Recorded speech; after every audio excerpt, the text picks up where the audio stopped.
Good morning बच्चों। देखो पिछली क्लास में हमने सेमीकंडक्टर का चैप्टर स्टार्ट किया था और पिछली क्लास में हमने प्योर सेमीकंडक्टर मतलब शुद्ध अर्धचालक को पूरी तरह से स्टडी कर लिया था, है ना।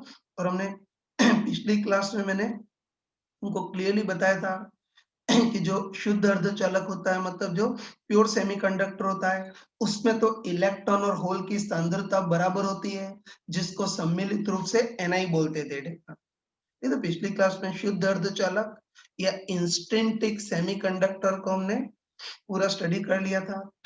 लेकिन देखो कई बार ऐसा होता है कि शुद्ध अर्धचालक में थोड़ी सी अशुद्धि मिला देते हैं और शुद्ध अर्धचालक में थोड़ी सी अशुद्धि मिला दें तो अब जो अर्धचालक बनता है उसको अशुद्ध अर्धचालक बोलते हैं, या इंग्लिश में इसको डॉप्ड सेमीकंडक्टर बोलते हैं, या टेक्निकल शब्दों में इसको एक्सट्रिंसिक सेमीकंडक्टर बोलते हैं। ठीक है, ये तो कंपैरेटिवली याद रखना कि जो प्योर सेमीकंडक्टर था उसको तो इंस्ट्रिंसिक सेमीकंडक्टर बोलते थे, लेकिन जो इम्प्योर सेमीकंडक्टर है अशुद्ध अर्धचालक है उसको टेक्निकल शब्दों में एक्सट्रिंसिक सेमीकंडक्टर बोलते हैं। तो चलो सबसे पहली चीज दिमाग में आती है कि शुद्ध अर्धचालक में अशुद्धि मिलाने की जरूरत क्यों पड़ी, है ना, या अशुद्ध या डॉप्ड सेमीकंडक्टर के लोगों को जरूरत ही क्यों पड़ी वो देख लेते हैं। तो ध्यान रखना तुम कि 1930 के आसपास लोगों ने प्योर सेमीकंडक्टर को तो ढंग से स्टडी कर लिया था। ध्यान रखना कि 1930 के आसपास लोगों ने प्योर सेमीकंडक्टर को ढंग से स्टडी तो कर लिया था, लेकिन प्योर सेमीकंडक्टर का कोई प्रैक्टिकल यूज नहीं हो पा रहा था। तो ध्यान रखना कि लोगों ने प्योर सेमीकंडक्टर को पहचान तो लिया था लेकिन उसका कोई प्रैक्टिकल यूज नहीं हो पा रहा था, क्योंकि प्योर सेमीकंडक्टर में कुछ प्रॉब्लम थी। ठीक है, तो प्योर सेमीकंडक्टर में एक तो प्रॉब्लम ये थी कि प्योर सेमीकंडक्टर की चालकता बहुत ही कम होती है ना, पिछली क्लास में हमने पढ़ा था। ठीक है, तो ध्यान रखना कि प्योर सेमीकंडक्टर की चालकता बहुत कम होती है ना। और ध्यान रखना कि अगर इसकी चालकता को कंट्रोल भी करना है तो प्योर सेमीकंडक्टर की चालकता को केवल ताप से कंट्रोल कर सकते हैं, मतलब गर्म करके कंट्रोल कर सकते हैं। ठीक है, पिछली क्लास में बताया था ना कि प्योर सेमीकंडक्टर की चालकता बहुत कम होती है और अगर चालकता को नियंत्रित करना है मतलब चालकता को कंट्रोल भी करना है तो इसकी चालकता को केवल ताप से ही कंट्रोल कर सकते हैं, मतलब सेमीकंडक्टर को गर्म करके ही कंट्रोल कर सकते हैं। ठीक है, जैसे जैसे तुम्हारे मोबाइल में जो चिप होती है ना, ठीक, तुम्हारे मोबाइल में जो चिप होती है वो भी सेमीकंडक्टर की बनी होती है, लेकिन ध्यान रखना कि मोबाइल की चिप को अगर प्योर सेमीकंडक्टर से बनाए, ध्यान रखना कि मोबाइल की चिप को अगर प्योर सेमीकंडक्टर से बनाए तो जब भी उस, है ना, जब भी उस सेमीकंडक्टर की चालकता बढ़ानी हो तो उस मोबाइल की चिप को स्टोव पे रख करके गर्म करना पड़ेगा तो उसकी चालकता जाकर के बढ़ेगी। और अगर उसकी चालकता को घटाना है तो उसके लिए मोबाइल की चिप को फ्रिज में रख करके ठंडा करना पड़ेगा, तब कहीं जाकर के चालकता घटेगी। फिर बताओ किसी भी इलेक्ट्रॉनिक डिवाइस को स्टोव पे रख करके गर्म करना, फ्रिज में ठंडा करना वो प्रैक्टिकली नॉनसेंस है ना। तो ये ध्यान रखना तुम, अच्छे ध्यान रखना कि प्योर अर्धचालक में दो प्रैक्टिकल कमियां थी। एक तो उसकी चालकता बहुत कम होती है और जो चालकता कंट्रोल होती है वो भी केवल ताप से मतलब गर्म या ठंडा करके ही कंट्रोल कर सकते हैं, जो कि प्रैक्टिकली बिल्कुल मीनिंगलेस है। ठीक है, इसीलिए है ना, ध्यान रखना कि इसीलिए इस शुद्ध अर्धचालक का कोई प्रैक्टिकल यूज नहीं हो पा रहा था, मतलब शुद्ध अर्धचालक से कोई भी इलेक्ट्रॉनिक, इस शुद्ध अर्धचालक से कोई भी इलेक्ट्रॉनिक डिवाइस बनाया नहीं जा सकता था। ठीक है ना। तो 1930 में बस लोग ये अटक गए थे कि शुद्ध अर्धचालक का कोई प्रैक्टिकल यूज नहीं हो पा रहा था, मतलब शुद्ध अर्धचालक से कोई भी इलेक्ट्रॉनिक डिवाइस बनाया नहीं जा सकता था। ठीक है, ये तो देखो इस प्रॉब्लम को दूर करने के लिए लोगों ने क्या किया कि शुद्ध अर्धचालक में थोड़ी सी अशुद्धि मिलाई। ये तो ध्यान रखना इन प्रॉब्लम को दूर करने के लिए लोगों ने क्या किया कि शुद्ध अर्धचालक में थोड़ी सी अशुद्धि मिलाई, है ना। तो ध्यान रखना कि इस शुद्ध अर्धचालक का जरा प्रैक्टिकल यूज नहीं हो पा रहा था ना, तो शुद्ध अर्धचालक की प्रॉपर्टी को इम्प्रूव करने के लिए लोगों ने क्या किया कि शुद्ध अर्धचालक में थोड़ी सी अशुद्धि मिला दी। ठीक है, और ध्यान रखना कि शुद्ध अर्धचालक में जो थोड़ी सी अशुद्धि मिलाते हैं उसको इंग्लिश में क्या बोलते हैं, डोपिंग। तो ये ध्यान रखना कि शुद्ध अर्धचालक का यूज नहीं हो पा रहा था ना, तो इसकी प्रॉब्लम को दूर करने के लिए या प्योर सेमीकंडक्टर की प्रॉपर्टी को इम्प्रूव करने के लिए लोगों ने क्या किया, इस शुद्ध अर्धचालक में बहुत थोड़ी-सी अशुद्धि मिलाई। और ध्यान रखना, इस शुद्ध अर्धचालक में जो थोड़ी-सी अशुद्धि मिलाते हैं उसको इंग्लिश में डोपिंग कहते हैं। ये और ध्यान रखना कि डोपिंग मिला हुआ जो अर्धचालक है या डोपिंग युक्त जो अर्धचालक है उसको अशुद्ध अर्धचालक बोलते हैं, या इसको इंग्लिश में डोप सेमीकंडक्टर या एक्सट्रिंसिक सेमीकंडक्टर बोलते हैं, ठीक है। और ध्यान रखना तो ध्यान रखना कि इसकी प्रॉपर्टी को इम्प्रूव करने के लिए जो अशुद्ध या डोपिंग मिलाते हैं वो बहुत ही कम मिलाते हैं। ये ध्यान रखना, इसकी प्रॉपर्टी को इम्प्रूव करने के लिए जो अशुद्ध या डोपिंग मिलाते हो बहुत ही कम मिलाते हैं। मतलब जो डोपिंग मिलाते हो लगभग 1 ppm होता है। 1 ppm मतलब 1 पार्टिकल पर मिलियन, मतलब 1 मिलियन मतलब 10 की पावर 6 सिलिकॉन के परमाणु उसमें कहीं जाकर के एक डोपिंग का परमाणु मिलाया था, इतना कम। ये ध्यान रखना कि इसकी प्रॉपर्टी को इम्प्रूव करने के लिए जो डोपिंग मिलाते हैं वो बहुत ही कम मिलाते हैं, लगभग 1 पार्टिकल पर मिलियन, मतलब 1 मिलियन मतलब 10 टू पावर 6 सिलिकॉन के परमाणु उसमें कहीं जाकर के एक डोपिंग या एक अशुद्धि का परमाणु मिलाते हैं, मतलब बहुत हल्की सी डोपिंग मिलाते हैं, ठीक है। ठीक, तो ये ध्यान रखना, इनकी प्रॉपर्टी को इम्प्रूव करने के लिए शुद्ध अर्धचालक में बहुत थोड़ी सी अशुद्धि या डोपिंग मिलाते हैं। और बस डोपिंग या अशुद्धि मिला हुआ जो अर्धचालक है उसको अशुद्ध अर्धचालक या डोप सेमीकंडक्टर बोलते हैं, जिसको टेक्निकल शब्दों में एक्सट्रिंसिक सेमीकंडक्टर बोलते हैं, ठीक है। अब देखो, अब कई लोगों के दिमाग में आता होगा कि लोगों ने डोपिंग मिलाने का क्या उनको सपना आया था क्या?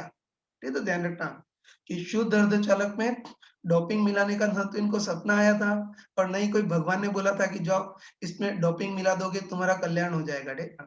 ध्यान रखना, ये डोपिंग मिलाना कोई सपना नहीं आया था, कोई भगवान ने नहीं बताया था कि इसके अंदर डोपिंग मिलाओ। ये एक्चुअली क्या था कि 1930 से 1940 के बीच ये सेमीकंडक्टर की नई-नई खोज हुई थी। ठीक है, तो लोग क्या करते थे कि सेमीकंडक्टर में ऊट-पटांग एक्सपेरिमेंट करते थे। ये कभी सेमीकंडक्टर को गर्म करते थे, कभी ठंडा करते थे। ठीक है, और किसी साइंटिस्ट को खुराफात सूझी तो उसने उसमें थोड़ी-सी अशुद्धि मिला दी और उसने देखा कि अशुद्धि मिलाने पर इसके रिजल्ट बहुत इंटरेस्टिंग आ रहे हैं, या अशुद्धि मिलाने पर इसकी प्रॉपर्टी बहुत अच्छी आ रही है जिसका प्रैक्टिकली यूज़ हो सकता है, तो बस उसको आगे बढ़ा दिया। तो ध्यान रखना, ये जो भी अर्धचालक या ध्यान रखना, ये जो भी सेमीकंडक्टर की जितनी भी खोजें हुई है ना, ये ध्यान रखना कि सेमीकंडक्टर की जितनी भी खोजें हुई है वो कोई सोची समझी हुई नहीं थी। ठीक है, और ना भगवान ने बताया था कि इसके बाद ये करो, इसके बाद ये करो। एक्चुअली रैंडम एक्सपेरिमेंट से ही हुआ है। ठीक है, तो ध्यान रखना 1930 से 1940 के बीच साइंटिस्ट ने नया-नया अर्धचालक खोजा था, उसमें रैंडम टाइप के एक्सपेरिमेंट करते थे। तो किसी साइंटिस्ट ने गलती से इसमें डोपिंग मिला दी, उसने देखा कि अशुद्धि मिलाने पर रिजल्ट बहुत इंटरेस्टिंग है, जिसका प्रैक्टिकल यूज़ हो सकता है, तो फिर इसको आगे बढ़ा दिया। ठीक है, ये ध्यान रखना। हाँ बच्चों, आगे बढ़ते हैं। तो अभी हमने देख लिया कि प्योर सेमीकंडक्टर की प्रॉपर्टी को इम्प्रूव करने के लिए इस प्योर सेमीकंडक्टर में बहुत थोड़ी-सी अशुद्धि मिला देते हैं, और प्योर सेमीकंडक्टर में अगर अशुद्धि मिला दे तो अशुद्धि मिला हुआ जो सेमीकंडक्टर होता है उसको अशुद्ध अर्धचालक या डोप सेमीकंडक्टर बोलते हैं, या इसको एक्सट्रिंसिक सेमीकंडक्टर भी बोलते हैं। ये हमने पढ़ लिया है। अब चलो एक बार देखते हैं कि ये जो डोपिंग मिलाते हैं वो कितने टाइप की होती है, या जो अशुद्ध या डोप सेमीकंडक्टर होते हैं वो कितने टाइप के होते हैं वो देखते हैं, है ना? ठीक है, तो चलो ये तो अच्छे ध्यान रखना कि डोप सेमीकंडक्टर या अशुद्ध अर्धचालक 2 टाइप के होते हैं, एक तो एन टाइप का सेमीकंडक्टर और एक पी टाइप का सेमीकंडक्टर। ठीक है, तो देखो सबसे पहले एन टाइप का सेमीकंडक्टर देखते हैं। ठीक है, तो अच्छे ध्यान रखना तुम, एकदम अच्छे ध्यान रखना कि अगर प्योर सेमीकंडक्टर में अगर पंच संयोजी अशुद्धि मिला दें, है ना? ध्यान रखना तुम कि प्योर सेमीकंडक्टर में अगर पंच संयोजी अशुद्धि मिला दे, मतलब फास्फोरस, आर्सेनिक, एंटीमनी, ये सब पंच संयोजी होती है ना, तो ध्यान रखना तुम कि प्योर सेमीकंडक्टर में अगर पंच संयोजी अशुद्धि मिला दे, मतलब फास्फोरस फैमिली मिला दे, मतलब फास्फोरस, आर्सेनिक, एंटीमनी ये सब मिला दें, तो अब ये जो सेमीकंडक्टर बनेगा उसको एन टाइप का सेमीकंडक्टर बोलेंगे। ठीक, तो आगे डिटेल में पढ़ेंगे, लेकिन अभी थोड़ा सा ध्यान रखना कि शुद्ध अर्धचालक मतलब ये ध्यान रखना कि प्योर सेमीकंडक्टर में अगर पंच संयोजी अशुद्धि मिला दे, मतलब फास्फोरस फैमिली मिला दें, तो अब जो सेमीकंडक्टर बनता है उसको एन टाइप का सेमीकंडक्टर बोलते हैं। और चलो पी टाइप का सेमीकंडक्टर देखते हैं। ठीक है, तो ध्यान रखना कि प्योर सेमीकंडक्टर में अगर पंच संयोजी अशुद्धि मतलब फास्फोरस फैमिली मिला दें तब तो एन टाइप का सेमीकंडक्टर बनता है। और वैसे ही ध्यान रखना कि अगर प्योर सेमीकंडक्टर में त्रिसंयोजी अशुद्धि मिला दें, है ना, प्योर सेमीकंडक्टर में थोड़ी सी त्रिसंयोजी अशुद्धि मिला दें मतलब बोरॉन फैमिली मिला दें, मतलब बोरॉन, एल्यूमिनियम, इंडियम ये अगर मिला दें तब जो अर्धचालक बनता है उसको पी टाइप का सेमीकंडक्टर बोलते हैं। ठीक है, तो आगे इसको डिटेल में पढ़ेंगे, लेकिन अभी थोड़ा सा तुम ध्यान रखना, ठीक है, अच्छे ध्यान रखना कि अशुद्ध अर्धचालक दो टाइप के होते हैं। तो ध्यान रखना कि प्योर सेमीकंडक्टर में अगर पंच संयोजी अशुद्धि मिला दे मतलब फास्फोरस फैमिली मिला दे तब जो सेमीकंडक्टर बनता है उसको एन टाइप का सेमीकंडक्टर। और ऐसे ही प्योर सेमीकंडक्टर में अगर त्रिसंयोजी अशुद्धि मिला दे मतलब बोरॉन फैमिली मिला दे तो अब जो बनता है उसको पी टाइप का सेमीकंडक्टर बोलते हैं। तो चलो एक बार देखते हैं कि ये पंच संयोजी और त्रिसंयोजी अशुद्धि मिलाने पर क्या प्रभाव पड़ता है, मतलब उसकी चालकता ड्रास्टिकली बढ़ कैसे जाती है वो देख लेते हैं। हाँ बच्चों, ठीक है, अब हम एन टाइप और पी टाइप के सेमीकंडक्टर को डिटेल में पढ़ते हैं। चलो सबसे पहले हम एन टाइप के सेमीकंडक्टर इसको पढ़ते हैं। ये तो अभी हम देख चुके हैं, तो हमको पता है कि शुद्ध अर्धचालक में अगर पंच संयोजी अशुद्धि मिलाए मतलब फास्फोरस फैमिली मिलाए, मतलब फास्फोरस, आर्सेनिक, एंटीमनी, बिस्मथ ये सब अगर मिलाए तो फिर जो सेमीकंडक्टर बनता है उसको एन टाइप का सेमीकंडक्टर बोलते हैं। ठीक है, तो चलो एक बार देखते हैं कि शुद्ध अर्धचालक में अगर पंच संयोजी अशुद्धि मिलाए मतलब फास्फोरस फैमिली मिलाए तो इसकी चालकता ड्रास्टिकली कैसे बढ़ जाती है वो देखते हैं। ठीक है, तो चलो इस बार मान लेते हैं कि कोई शुद्ध अर्धचालक है ना, मान लेते हैं इस बार कोई सिलिकॉन का शुद्ध अर्धचालक है, मतलब कोई सिलिकॉन की चिप है और उसमें थोड़ी सी पंच संयोजी अशुद्धि मिलाते हैं, जैसे मान लेते हैं फास्फोरस मिलाते हैं। ठीक है, वैसे तुम लॉजिकली बताओ कि सिलिकॉन के क्रिस्टल में फिट कौन बैठेगा, फास्फोरस ही बैठेगा ना। तुमको पता होगा कि फास्फोरस की जो साइज होती है वो सिलिकॉन के लगभग बराबर होती है, मतलब सिलिकॉन के क्रिस्टल में फास्फोरस ही फिट बैठेगा। अगर किसी मूर्ख इंसान ने आर्सेनिक को मिला दिया तो आर्सेनिक की साइज तो इस सिलिकॉन से काफी बड़ी होती है तो आर्सेनिक इस क्रिस्टल में सही से फिट नहीं बैठेगा। तो तुम समझते हो यार कि फास्फोरस की साइज सिलिकॉन के लगभग बराबर होती है, इसलिए सिलिकॉन के अंदर तो फास्फोरस की अशुद्धि मिलाएंगे। और अगर जर्मेनियम का सेमीकंडक्टर हो तो उसकी साइज आर्सेनिक के लगभग बराबर होती है, इसलिए जर्मेनियम के सेमीकंडक्टर में आर्सेनिक की अशुद्धि मिलाएंगे। तो लॉजिकली बोल सकते हैं अगर सिलिकॉन का अर्धचालक हो तो उसमें पंच से जो अशुद्धि फास्फोरस की मिलाते हैं, और अगर जर्मेनियम का अगर कोई अर्धचालक हो तो उसमें पंच संयोजी अशुद्धि आर्सेनिक की मिलाएंगे। ठीक है ना, तो एक बार देख लेते हैं इसको। ठीक है, चलो इस बार मान लेते हैं कि सिलिकॉन का शुद्ध अर्धचालक है, मतलब कोई सिलिकॉन की चिप है और उसमें थोड़ी सी पंच संयोजी अशुद्धि मिलाते हैं, मतलब इसमें थोड़ा सा फास्फोरस मिलाते हैं। ठीक है, मिलाते एक्चुअली वाष्प अवस्था में विसरित करके मिलाते हैं। ठीक है, ये तो मान लेते हैं कि सिलिकॉन का शुद्ध अर्धचालक है, मतलब सिलिकॉन की चिप है और उसमें थोड़ी सी पंच संयोजी अशुद्धि मिलाते हैं, मतलब थोड़ा सा फास्फोरस मिलाते हैं। ठीक है, तो तुम बताओ कि सिलिकॉन का अर्धचालक है, मतलब इसमें ज्यादातर तो सिलिकॉन के परमाणु होंगे, है ना, हमको पता है कि सिलिकॉन का अर्धचालक है, मतलब इसमें ज्यादातर तो सिलिकॉन के परमाणु होंगे, लेकिन थोड़ा सा फास्फोरस भी मिलाया है, इससे बहुत सारे सिलिकॉन के परमाणु के बीच बीच में कुछ फास्फोरस के परमाणु भी आ जाएंगे। है तो बोल सकते हैं इसमें अधिकतर तो सिलिकॉन के परमाणु ही होंगे, लेकिन थोड़ा सा फास्फोरस मिलाया है, इसलिए बहुत सारे सिलिकॉन परमाणु के बीच बीच में कुछ फास्फोरस के भी परमाणु आ जाएंगे। ठीक है, अब देखो, है ना, तुम सोच के बताओ कि इस बार जो अशुद्धि मिलाई है वो फास्फोरस की मिलाई है, मतलब पंच संयोजी अशुद्धि मिलाई है ना, हम सोच सकते हैं कि इस बार जो अशुद्धि मिलाई है वो पंच संयोजी अशुद्धि मिलाई है, मतलब इसके बाह्यतम कक्षक में 5 इलेक्ट्रॉन होंगे और इस क्रिस्टल में इसको केवल 4 सहसंयोजी बंध बनाने हैं। ठीक है, या तो ये बोल सकते हैं कि इस बार जो अशुद्धि मिलाई है वो पंच संयोजी अशुद्धि मिलाई है, मतलब इसके बाह्यतम कक्षक में 5 इलेक्ट्रॉन होंगे। अब बताओ 5 में से 4 इलेक्ट्रॉन तो 4 सहसंयोजी बंध बनाने में खर्च हो जाएंगे। और बताओ 5वां इलेक्ट्रॉन जो है वो अतिरिक्त बचेगा, जो लगभग मुक्त होगा, मतलब बहने के लिए फ्री होगा। और बस इस 5वें मुक्त इलेक्ट्रॉन के कारण इसकी चालकता ड्रास्टिकली बढ़ जाएगी रे। तो ये ध्यान रखना है कि इस बार जो अशुद्धि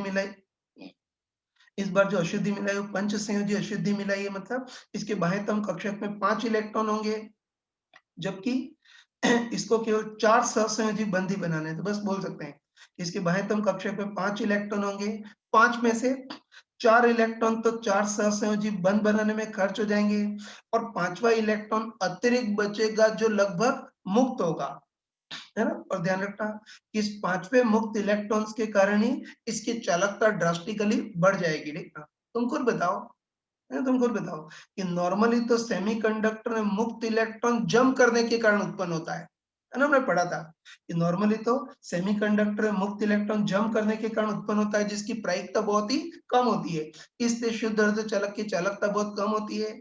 लेकिन अगर पंच संयोजी अशुद्धि मिला दें तो इसका जो 5वां इलेक्ट्रॉन है वो लगभग मुक्त होगा, है ना। तो ध्यान रखना, इसका जो 5वां इलेक्ट्रॉन है वो लगभग मुक्त होगा, मतलब मुफ्त में मिला हुआ है, इसके लिए किसी को भी जंप करने की जरूरत नहीं है।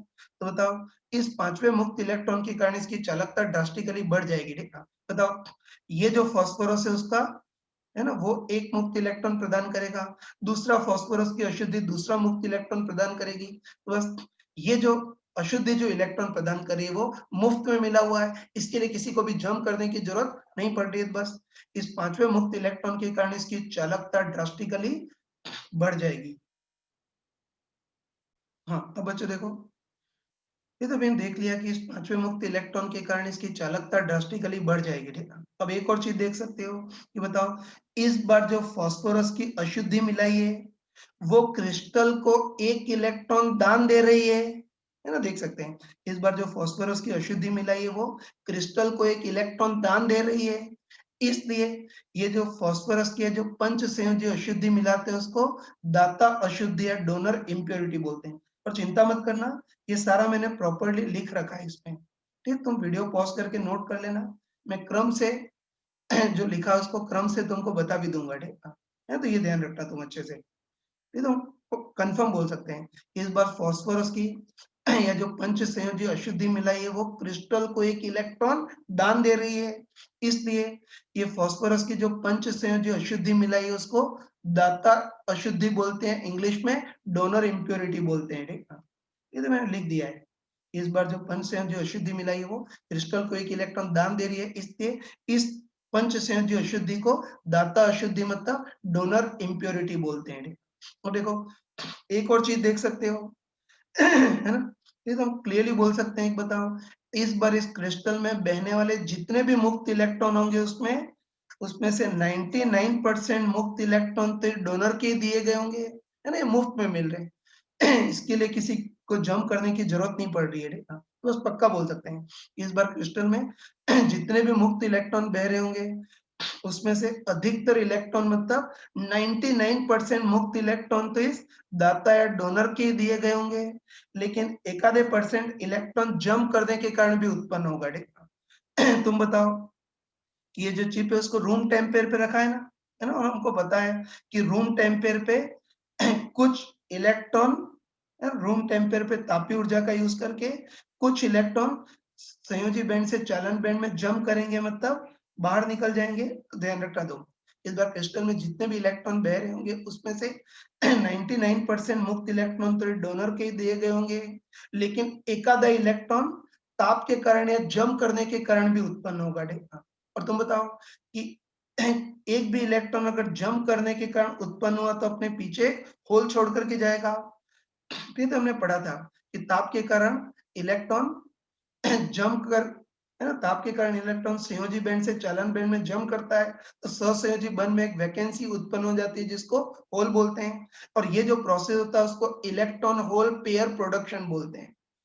तो हम पक्का बोल सकते हैं कि इस बार क्रिस्टल में जितने भी मुक्त इलेक्ट्रॉन बह रहे होंगे उसमें अधिकतर मतलब 99% मुक्त इलेक्ट्रॉन तो डोनर के ही दिए गए होंगे, लेकिन एक आधा परसेंट इलेक्ट्रॉन जंप करने के कारण या इलेक्ट्रॉन होल पेयर प्रोडक्शन के कारण भी उत्पन्न होगा। और बताओ 1% इलेक्ट्रॉन जंप करने के कारण उत्पन्न होंगे तो बदले में 1% होल भी बनेंगे। तो बताओ इस बार क्रिस्टल में मुक्त इलेक्ट्रॉन तो कितने होंगे 100, लेकिन होल केवल 1 ही होगा, है ना? बोल सकते हैं इस बार क्रिस्टल में मुक्त इलेक्ट्रॉन तो 100 होंगे लेकिन होल केवल 1 ही होगा। मतलब इस बार, है ना, मतलब इस बार मुख्य आवेश वाहक इलेक्ट्रॉन ही होंगे, होल तो कम संख्या में होंगे, मतलब अल्पसंख्यक होंगे, ठीक है। बाकी बोल सकते हैं कि इस बार, है ना, इस बार मुख्य आवेश वाहक इलेक्ट्रॉन ही होंगे जो कि नेगेटिव आवेशित होते हैं, इसीलिए सेमीकंडक्टर को एन टाइप का सेमीकंडक्टर बोलते हैं। एन बोले तो नेगेटिव, नेगेटिव बोले तो इलेक्ट्रॉन, है ना, तो ये ध्यान रखना। तो ये भी जो बोल रहा हूँ मैंने यहाँ प्रॉपर्ली लिख दिया है, ठीक है। क्रम से इसको स्लाइड भी बता दूंगा, ठीक है। बस ध्यान रखना तुम्हें, इस बार क्रिस्टल में जितने भी मुक्त इलेक्ट्रॉन बह रहे होंगे उसमें अधिकतर मतलब 99% मुक्त इलेक्ट्रॉन तो डोनर के ही दिए गए होंगे, लेकिन एक आधा इलेक्ट्रॉन जंप करने के कारण भी उत्पन्न होगा तो बदले में 1% होल भी बनेंगे। बस इस बार मुक्त इलेक्ट्रॉन तो 100 है लेकिन होल 1 है, तो इस बार मुख्य आवेश वाहक इलेक्ट्रॉन होंगे जो कि नेगेटिव आवेशित होते हैं, इसीलिए सेमीकंडक्टर को एन टाइप का सेमीकंडक्टर बोलते हैं। तो ध्यान रखना कि एन मतलब नेगेटिव, नेगेटिव मतलब इलेक्ट्रॉन, तो इसका मतलब है कि मुख्य आवेश वाहक इलेक्ट्रॉन्स ही होंगे, ठीक है ना। तो ये सर हमने कर लिया, ठीक है। अब देखो ये तो एन टाइप के सेमीकंडक्टर को हमने डिटेल में पढ़ा, है ना। तो भी एन टाइप के सेमीकंडक्टर डिटेल में पढ़ा, लेकिन अब चलो एन टाइप के सेमीकंडक्टर का सिंबॉलिक डायग्राम देख लेते हैं। बार बार इतना कॉम्प्लिकेट डायग्राम नहीं बना सकते, तो एक बार इसका सिंपल सिंबॉलिक डायग्राम देख लेते हैं, ठीक है। ठीक है, तो ध्यान रखना, तुम ध्यान रखना कि अपने पूरे इलेक्ट्रॉनिक्स में अगर कभी भी एन टाइप का सेमीकंडक्टर आ जाए तो दिमाग में देखते ही चमकना चाहिए कि एन बोले तो नेगेटिव, नेगेटिव मतलब इलेक्ट्रॉन, ठीक है, मतलब ये क्रिस्टल को एक अतिरिक्त इलेक्ट्रॉन प्रदान करेगा, है ना। ये ध्यान रखना कि एन टाइप का सेमीकंडक्टर, एन मतलब नेगेटिव, नेगेटिव मतलब इलेक्ट्रॉन, तो जो एन टाइप का सेमीकंडक्टर होता है या जो डोनर परमाणु होता है वो क्रिस्टल को एक मुक्त इलेक्ट्रॉन प्रदान करेगा जिसको डॉट से प्रदर्शित करते हैं, ठीक है। और तुम सोच के बताओ, है ना, तुम सोच के बताओ कि इस डोनर परमाणु ने क्रिस्टल को एक इलेक्ट्रॉन दान दे दिया तो बचा हुआ डोनर परमाणु प्रभावी रूप से धन आवेशित हो जाएगा, धन आयनित हो जाएगा, ठीक है। इसको भी तुम देख सकते हो, है ना, मैंने लिख भी दिया है ये, तो इसको भी इसको भी तुम देख सकते हो। तो ऐसे मान लेते हैं उदासीन फास्फोरस है, कि तुम सभी को पता होगा कि जो उदासीन फास्फोरस होते हैं सॉरी, तुम सभी को पता होगा कि जो उदासीन फास्फोरस होता है उसमें तो 15 प्रोटॉन होते हैं और 15 इलेक्ट्रॉन होते हैं, इससे प्रभावी रूप से उदासीन, तुमने पढ़ा होगा कि जो उदासीन फास्फोरस है उसमें तो 15 प्रोटॉन और 15 इलेक्ट्रॉन होते हैं, इसलिए कुल मिलाकर के उदासीन होता है। लेकिन तुम बताओ कि अगर एक फास्फोरस का परमाणु मतलब एक डोनर परमाणु अगर एक इलेक्ट्रॉन क्रिस्टल को दान दे दे, है ना, वही कि फास्फोरस का डोनर का परमाणु अगर एक इलेक्ट्रॉन क्रिस्टल को दान दे दे तो उसके पास प्रोटॉन तो 15 ही रहेंगे लेकिन इलेक्ट्रॉन 14 हो जाएंगे। बस बोल सकते हैं कि ये फास्फोरस का परमाणु है डोनर परमाणु, क्रिस्टल को एक इलेक्ट्रॉन दान दे दे तो उसके प्रोटॉन तो 15 ही रहेंगे लेकिन इलेक्ट्रॉन 14 हो जाएंगे। तो बताओ इस पे प्रभावी आवेश कितना हो जाएगा, +1 इतना हो जाएगा, मतलब प्रभावी रूप से धनावेशित हो जाएगा। तो आगे मूर्खों से एक्सप्लेन नहीं करूंगा, याद रखना। अगर फास्फोरस परमाणु क्रिस्टल को एक इलेक्ट्रॉन दान दे दे तो प्रोटॉन तो 15 के 15 ही रहेंगे लेकिन इलेक्ट्रॉन 14 हो जाएंगे। तो बताओ पूरे परमाणु पर प्रभावी आवेश +1 हो जाएगा, मतलब अब बचा हुआ जो डोनर परमाणु है प्रभावी रूप से धन आवेशित हो जाएगा, है ना। तो इस एन टाइप के सेमीकंडक्टर का सिंबल इस टाइप का होता है, ठीक है। फिर आगे ध्यान रखना, ठीक है, एन टाइप के सेमीकंडक्टर का सिंबॉलिक फिगर भी क्लियर होना चाहिए। तो याद रखना कि कभी एन टाइप का सेमीकंडक्टर हो तो दिमाग में एक ही चीज आनी चाहिए कि एन बोले तो नेगेटिव, नेगेटिव मतलब इलेक्ट्रॉन, मतलब क्रिस्टल को एक अतिरिक्त इलेक्ट्रॉन प्रदान करेगा जिसको डॉट से प्रदर्शित करते हैं, और, है ना, और क्रिस्टल को एक इलेक्ट्रॉन प्रदान कर दिया तो बचा हुआ डोनर परमाणु प्रभावी रूप से धन आयनित हो जाएगा, ठीक है। ठीक है, और ध्यान रखना तुम इसमें जो छोटा सा डॉट है मतलब छोटा सा जो इलेक्ट्रॉन है उसी का ही प्रैक्टिकल महत्व है, वही बह सकता है। बाकी बड़ा सा जो पॉजिटिव आयन है वो बह नहीं सकता, हो तो क्रिस्टल में फिक्स होता है, ठीक है, तो ध्यान रखना इसमें छोटा सा डॉट है, छोटा सा इलेक्ट्रॉन उसी का ही महत्व है, वही बह सकता है। बाकी जो बड़ा सा पॉजिटिव आयन है ना, उसका महत्व नहीं है क्योंकि वो गति नहीं कर सकता, हो तो क्रिस्टल में बिल्कुल फिक्स होता है। देखना इससे ध्यान रखना कि शुरू में तो एन टाइप के सेमीकंडक्टरों को हम ऐसे प्रदर्शित करेंगे कि मुक्त इलेक्ट्रॉन और बचा हुआ परमाणु प्रभावी रूप से धन आयनित हो गया। तो शुरू में तो एन टाइप के सेमीकंडक्टर को ऐसे प्रदर्शित करेंगे, लेकिन जब आगे और कॉम्प्लिकेट सर्किट पढ़ेंगे, फिर आगे ट्रांजिस्टर और लॉजिक गेट पढ़ेंगे, तो उसमें इतना भी नहीं।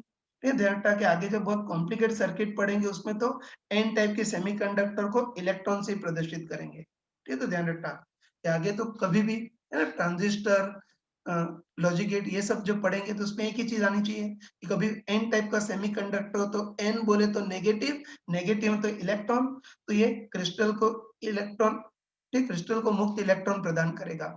और वो चीज फिर अंडरस्टूड होनी चाहिए कि एक इलेक्ट्रॉन क्रिस्टल को प्रदान कर दिया तो बचा हुआ परमाणु प्रभावी रूप से धन आयनित हो जाएगा, लेकिन इस बड़े से धन आयन का कोई प्रैक्टिकल यूज नहीं, क्योंकि वो बह नहीं सकता है। हाँ बच्चों, ठीक है, एन टाइप के सेमीकंडक्टर को स्टडी कर लिया। अब देखते हैं कि अगर एन टाइप का सेमीकंडक्टर हो तो उसका एनर्जी बैंड डायग्राम, है ना, एनर्जी बैंड डायग्राम किस टाइप का होगा वो देखना है। फिर तुम खुद सोच के बताओ कि जो एन टाइप का सेमीकंडक्टर है उसमें भी एक तो संयोजी बैंड होगा, मतलब वैलेंस बैंड होगा, जिसमें इलेक्ट्रॉन सहसंयोजी बंधों से बंधे होंगे। सोच सकते हैं कि जो एन टाइप का सेमीकंडक्टर उसमें भी एक तो संयोजी बैंड होगा जिसमें इलेक्ट्रॉन सहसंयोजी बंधों से बंधे होंगे, और एक चलन बैंड या कंडक्शन बैंड होगा जिसमें इलेक्ट्रॉन बहने के लिए मुक्त होंगे। तो ध्यान रखना कि बाकी सेमीकंडक्टर के टाइप से एन टाइप के भी सेमीकंडक्टर में एक तो संयोजी बैंड होगा जिसमें इलेक्ट्रॉन सहसंयोजी बंधों से बंधे होंगे, और एक चालन बैंड होगा जिसमें इलेक्ट्रॉन बहने के लिए मुक्त होंगे। लेकिन ध्यान रखना कि इसमें थोड़ी सी पंच संयोजी दाता अशुद्धि मतलब डोनर इम्प्योरिटी भी मिलाई है। तो ध्यान रखना कि बीच में एक डोनर का मतलब दाता का भी एनर्जी लेवल आ जाएगा, है, तो ये ध्यान रखना। एन टाइप के सेमीकंडक्टर में संयोजी बैंड होगा जिसमें इलेक्ट्रॉन बंधे होंगे, एक चालन बैंड होगा जिसमें इलेक्ट्रॉन मुक्त होंगे, लेकिन साथ में हमने थोड़ी सी डोनर इम्प्योरिटी मिलाई है ना, हमने थोड़ी सी डोनर इम्प्योरिटी मिलाई है, तो बीच में डोनर या दाता का भी एनर्जी लेवल होगा। ठीक, ध्यान रखना इनके बीच में, इनके बीच में डोनर या दाता का भी एनर्जी लेवल होगा, है ना, और हमको अच्छे पता है कि बताओ इस बार जो इम्प्योरिटी मिलाई है वो दाता या डोनर इम्प्योरिटी है, तो डोनर के एनर्जी लेवल में काफी सारे मुक्त इलेक्ट्रॉन होंगे। तो ये ध्यान रखना बीच में डोनर की भी एनर्जी लेवल होगा, और हमको पता है कि जो दाता है डोनर है उसके पास बहुत सारे मुक्त इलेक्ट्रॉन होंगे। ठीक है, तो डोनर के एनर्जी लेवल में काफी सारे मुक्त इलेक्ट्रॉन होंगे। और तुम बताओ कि ये मुक्त इलेक्ट्रॉन आसानी से बह जाए, है, तुम बताओ कि मुक्त इलेक्ट्रॉन आसानी से बह जाएं या आसानी से चालन बैंड में पहुंच जाए, उसके लिए डोनर का जो एनर्जी लेवल होता है वो चालन बैंड के बहुत ही पास होता है।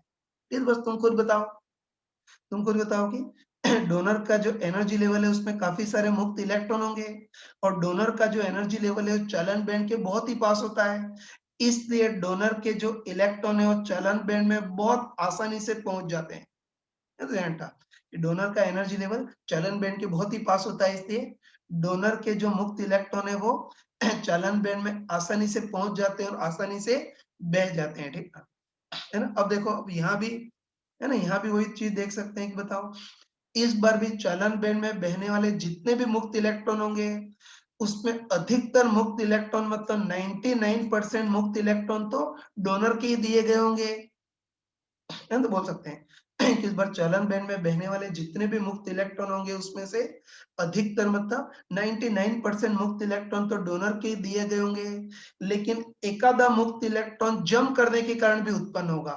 और तुम बताओ कि एकादे परसेंट मुक्त इलेक्ट्रॉन जम करने के कारण भी उत्पन्न होगा, तो बदले में 1% होल भी रहेंगे। बस तुम बताओ कि इस बार इलेक्ट्रॉन तो 100 है लेकिन होल केवल 1 ही है, मतलब इस बार मुख्य आवेश वाहक इलेक्ट्रॉन है जो कि नेगेटिव आवेशित होते हैं, इसीलिए इसको एन टाइप का सेमीकंडक्टर बोलते हैं। ठीक, बाकी इसमें होल तो बहुत कम होते हैं, मतलब होल अल्पसंख्यक आवेश वाहक होते हैं। ठीक, बाकी मुख्य आवेश वाहक इलेक्ट्रॉन ही होते हैं। तो इसका एनर्जी बैंड डायग्राम भी ध्यान रखना। ठीक है, कोई रटने की जरूरत नहीं है। नहीं तो इसमें एनर्जी बैंड डायग्राम कोई रटने की जरूरत नहीं है, डायरेक्ट बोल सकते हैं, है ना? कि एन टाइप का जो सेमीकंडक्टर होगा उसमें भी एक तो संयोजी बैंड होगा जिसमें इलेक्ट्रॉन सहसंयोजी बंधों से बंधे होंगे। उसके बाद एक चालन बैंड होगा जिसमें इलेक्ट्रॉन बहने के लिए मुक्त होंगे, लेकिन थोड़ी सी डोनर अशुद्धि मिला दी है तो बीच में डोनर या दाता का भी एनर्जी लेवल होगा जिसमें बहुत सारे मुक्त इलेक्ट्रॉन होंगे। और वो मुक्त इलेक्ट्रॉन इजीली बह जाएं या इजीली चालन बैंड में पहुंच जाए उसके लिए डोनर का एनर्जी लेवल चालन बैंड के बहुत पास होता है, ठीक है? तो इसको तुम अनपढ़ों की लैंग्वेज में भी बोल सकते हो कि बताओ डोनर, है ना? अपने अनपढ़ों के शब्दों में भी इसको समझ सकते हो। बताओ डोनर का मतलब क्या होता है? दाता। तो होता है जो दाता है वो इस भिखारी के पास ही जाएगा ना दान देने के लिए, इस धनवान के पास थोड़ी जाएगा। संयोजी बैंड में तो पहले से ही बहुत सारे इलेक्ट्रॉन है, ये तो पहले से ही धनवान है। भिखारी तो चालन बैंड है, तो ध्यान रखना कि डोनर, ठीक, डोनर का मतलब दाता होता है, तो दाता दान देने के लिए भिखारी के पास ही जाएगा, मतलब चालन बैंड के पास ही जाएगा, ठीक है? सही है ना? तो ये हम कह सकते हैं, ठीक है? तो ध्यान रखना कि संयोजी बैंड, चालन बैंड और बीच में डोनर का एनर्जी लेवल होगा जिसमें बहुत सारे मुक्त इलेक्ट्रॉन होंगे और वो इजीली बह जाए, चालन बैंड में इजीली पहुंच जाए उसके लिए डोनर का एनर्जी लेवल चालन बैंड के काफी पास होता है, ताकि ये डोनर के मुक्त इलेक्ट्रॉन चालन बैंड में इजीली पहुंच जाते हैं और इजीली बह जाते हैं। चालन बैंड के अधिकतर मुक्त इलेक्ट्रॉन डोनर के ही दिए होते हैं, लेकिन थोड़े से इलेक्ट्रॉन जंप करने के कारण भी उत्पन्न होते हैं, जिससे थोड़े से होल भी उत्पन्न होते हैं। बस इलेक्ट्रॉन 100 लेकिन होल केवल 1।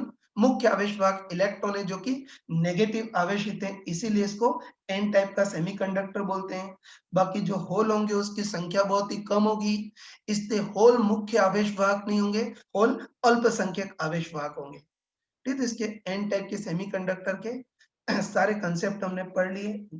अब इसको तुम नोट भी कर सकते हो इसकी थ्योरी। ठीक है, तो मैं क्रम से पेज चेंज कर रहा हूँ, तुम वीडियो पॉज कर करके और उसको नोट कर लेना, ठीक है?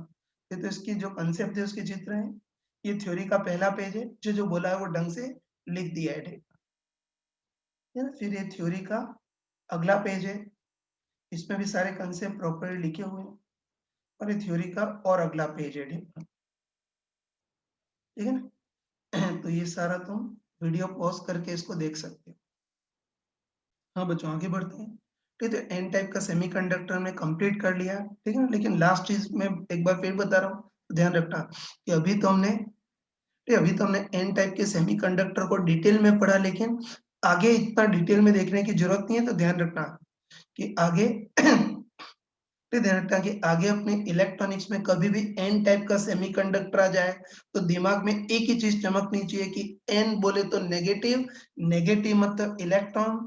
तो जो एन टाइप का सेमीकंडक्टर है वो क्रिस्टल को अतिरिक्त मुक्त इलेक्ट्रॉन प्रदान करता है और इसी का महत्व है। बाकी एक चीज समझते हैं, इस एन टाइप का सेमीकंडक्टर डोनर ने क्रिस्टल को एक अतिरिक्त इलेक्ट्रॉन प्रदान कर दिया तो बचा हुआ परमाणु प्रभावी रूप से धन आयनित हो जाएगा। लेकिन ये भी चमका कर बताया था कि इसमें जो छोटा सा इलेक्ट्रॉन है उसी का प्रैक्टिकल महत्व है, ये जो बड़ा सा पॉजिटिव आवेशित परमाणु उसका कोई महत्व नहीं है, क्योंकि बहता केवल मुक्त इलेक्ट्रॉन है। ये बचा हुआ पॉजिटिव आयनिक डोनर परमाणु वो बह नहीं सकता है, वो तो क्रिस्टल में बंधा होता है, ठीक है? तो इन टाइप के सेमीकंडक्टर को शुरू में ऐसे प्रदर्शित करेंगे, बाकी जब ट्रांजिस्टर पढ़ेंगे तो उसमें एन टाइप के सेमीकंडक्टर को केवल इलेक्ट्रॉन से ही प्रदर्शित करेंगे, जिसको डॉट से बताते हैं, ठीक है?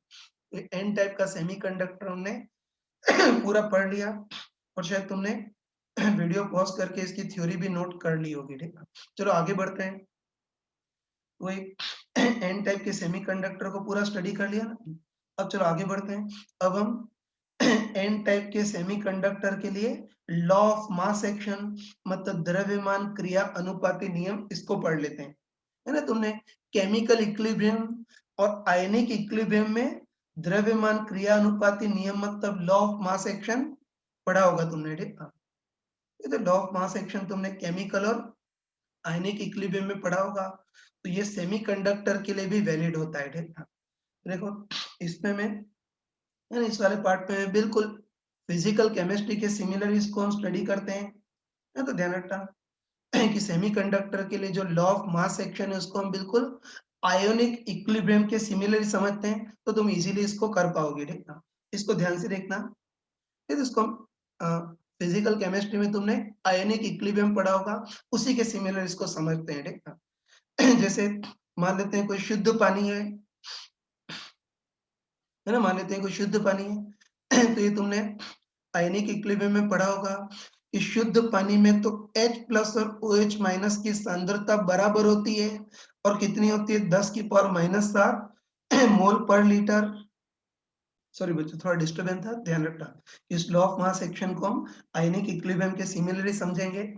फिर से मान लेते हैं कि किसी पात्र में शुद्ध पानी है। देखो, ये तुमने आयनिक इक्विलिब्रियम में पढ़ा होगा कि शुद्ध पानी में तो H प्लस और OH माइनस की सांद्रता बराबर होती है, और कितनी होती है, 10 की पावर माइनस 7 मोल पर लीटर होती है, ठीक।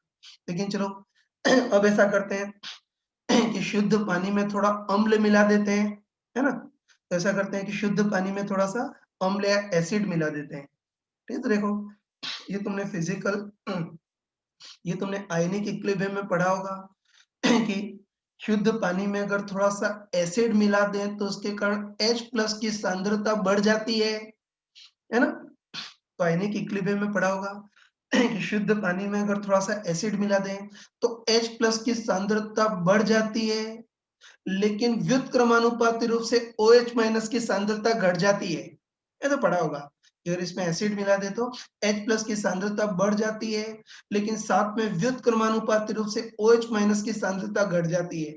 लेकिन फिर भी इस बार भी H प्लस और OH माइनस की सांद्रता का गुणनफल तो कांस्टेंट ही रहता है, और कितना रहता है, 10 की पावर माइनस 7 का स्क्वायर मतलब 10 की पावर माइनस 14, जिसको तुम KW बोलते हो, ठीक है। तो मेरे ख्याल से ये चीज तुम्हारे लिए नई नहीं है, ये तुमने फिजिकल केमिस्ट्री में पढ़ी होगी कि शुद्ध पानी में H प्लस और OH माइनस की सांद्रता बराबर होती है 10 की पावर माइनस 7, लेकिन इसमें थोड़ा एसिड मिला दें तो एसिड के कारण H प्लस की सांद्रता बढ़ जाएगी, लेकिन व्युत्क्रमानुपाती रूप से OH माइनस की सांद्रता घट जाएगी।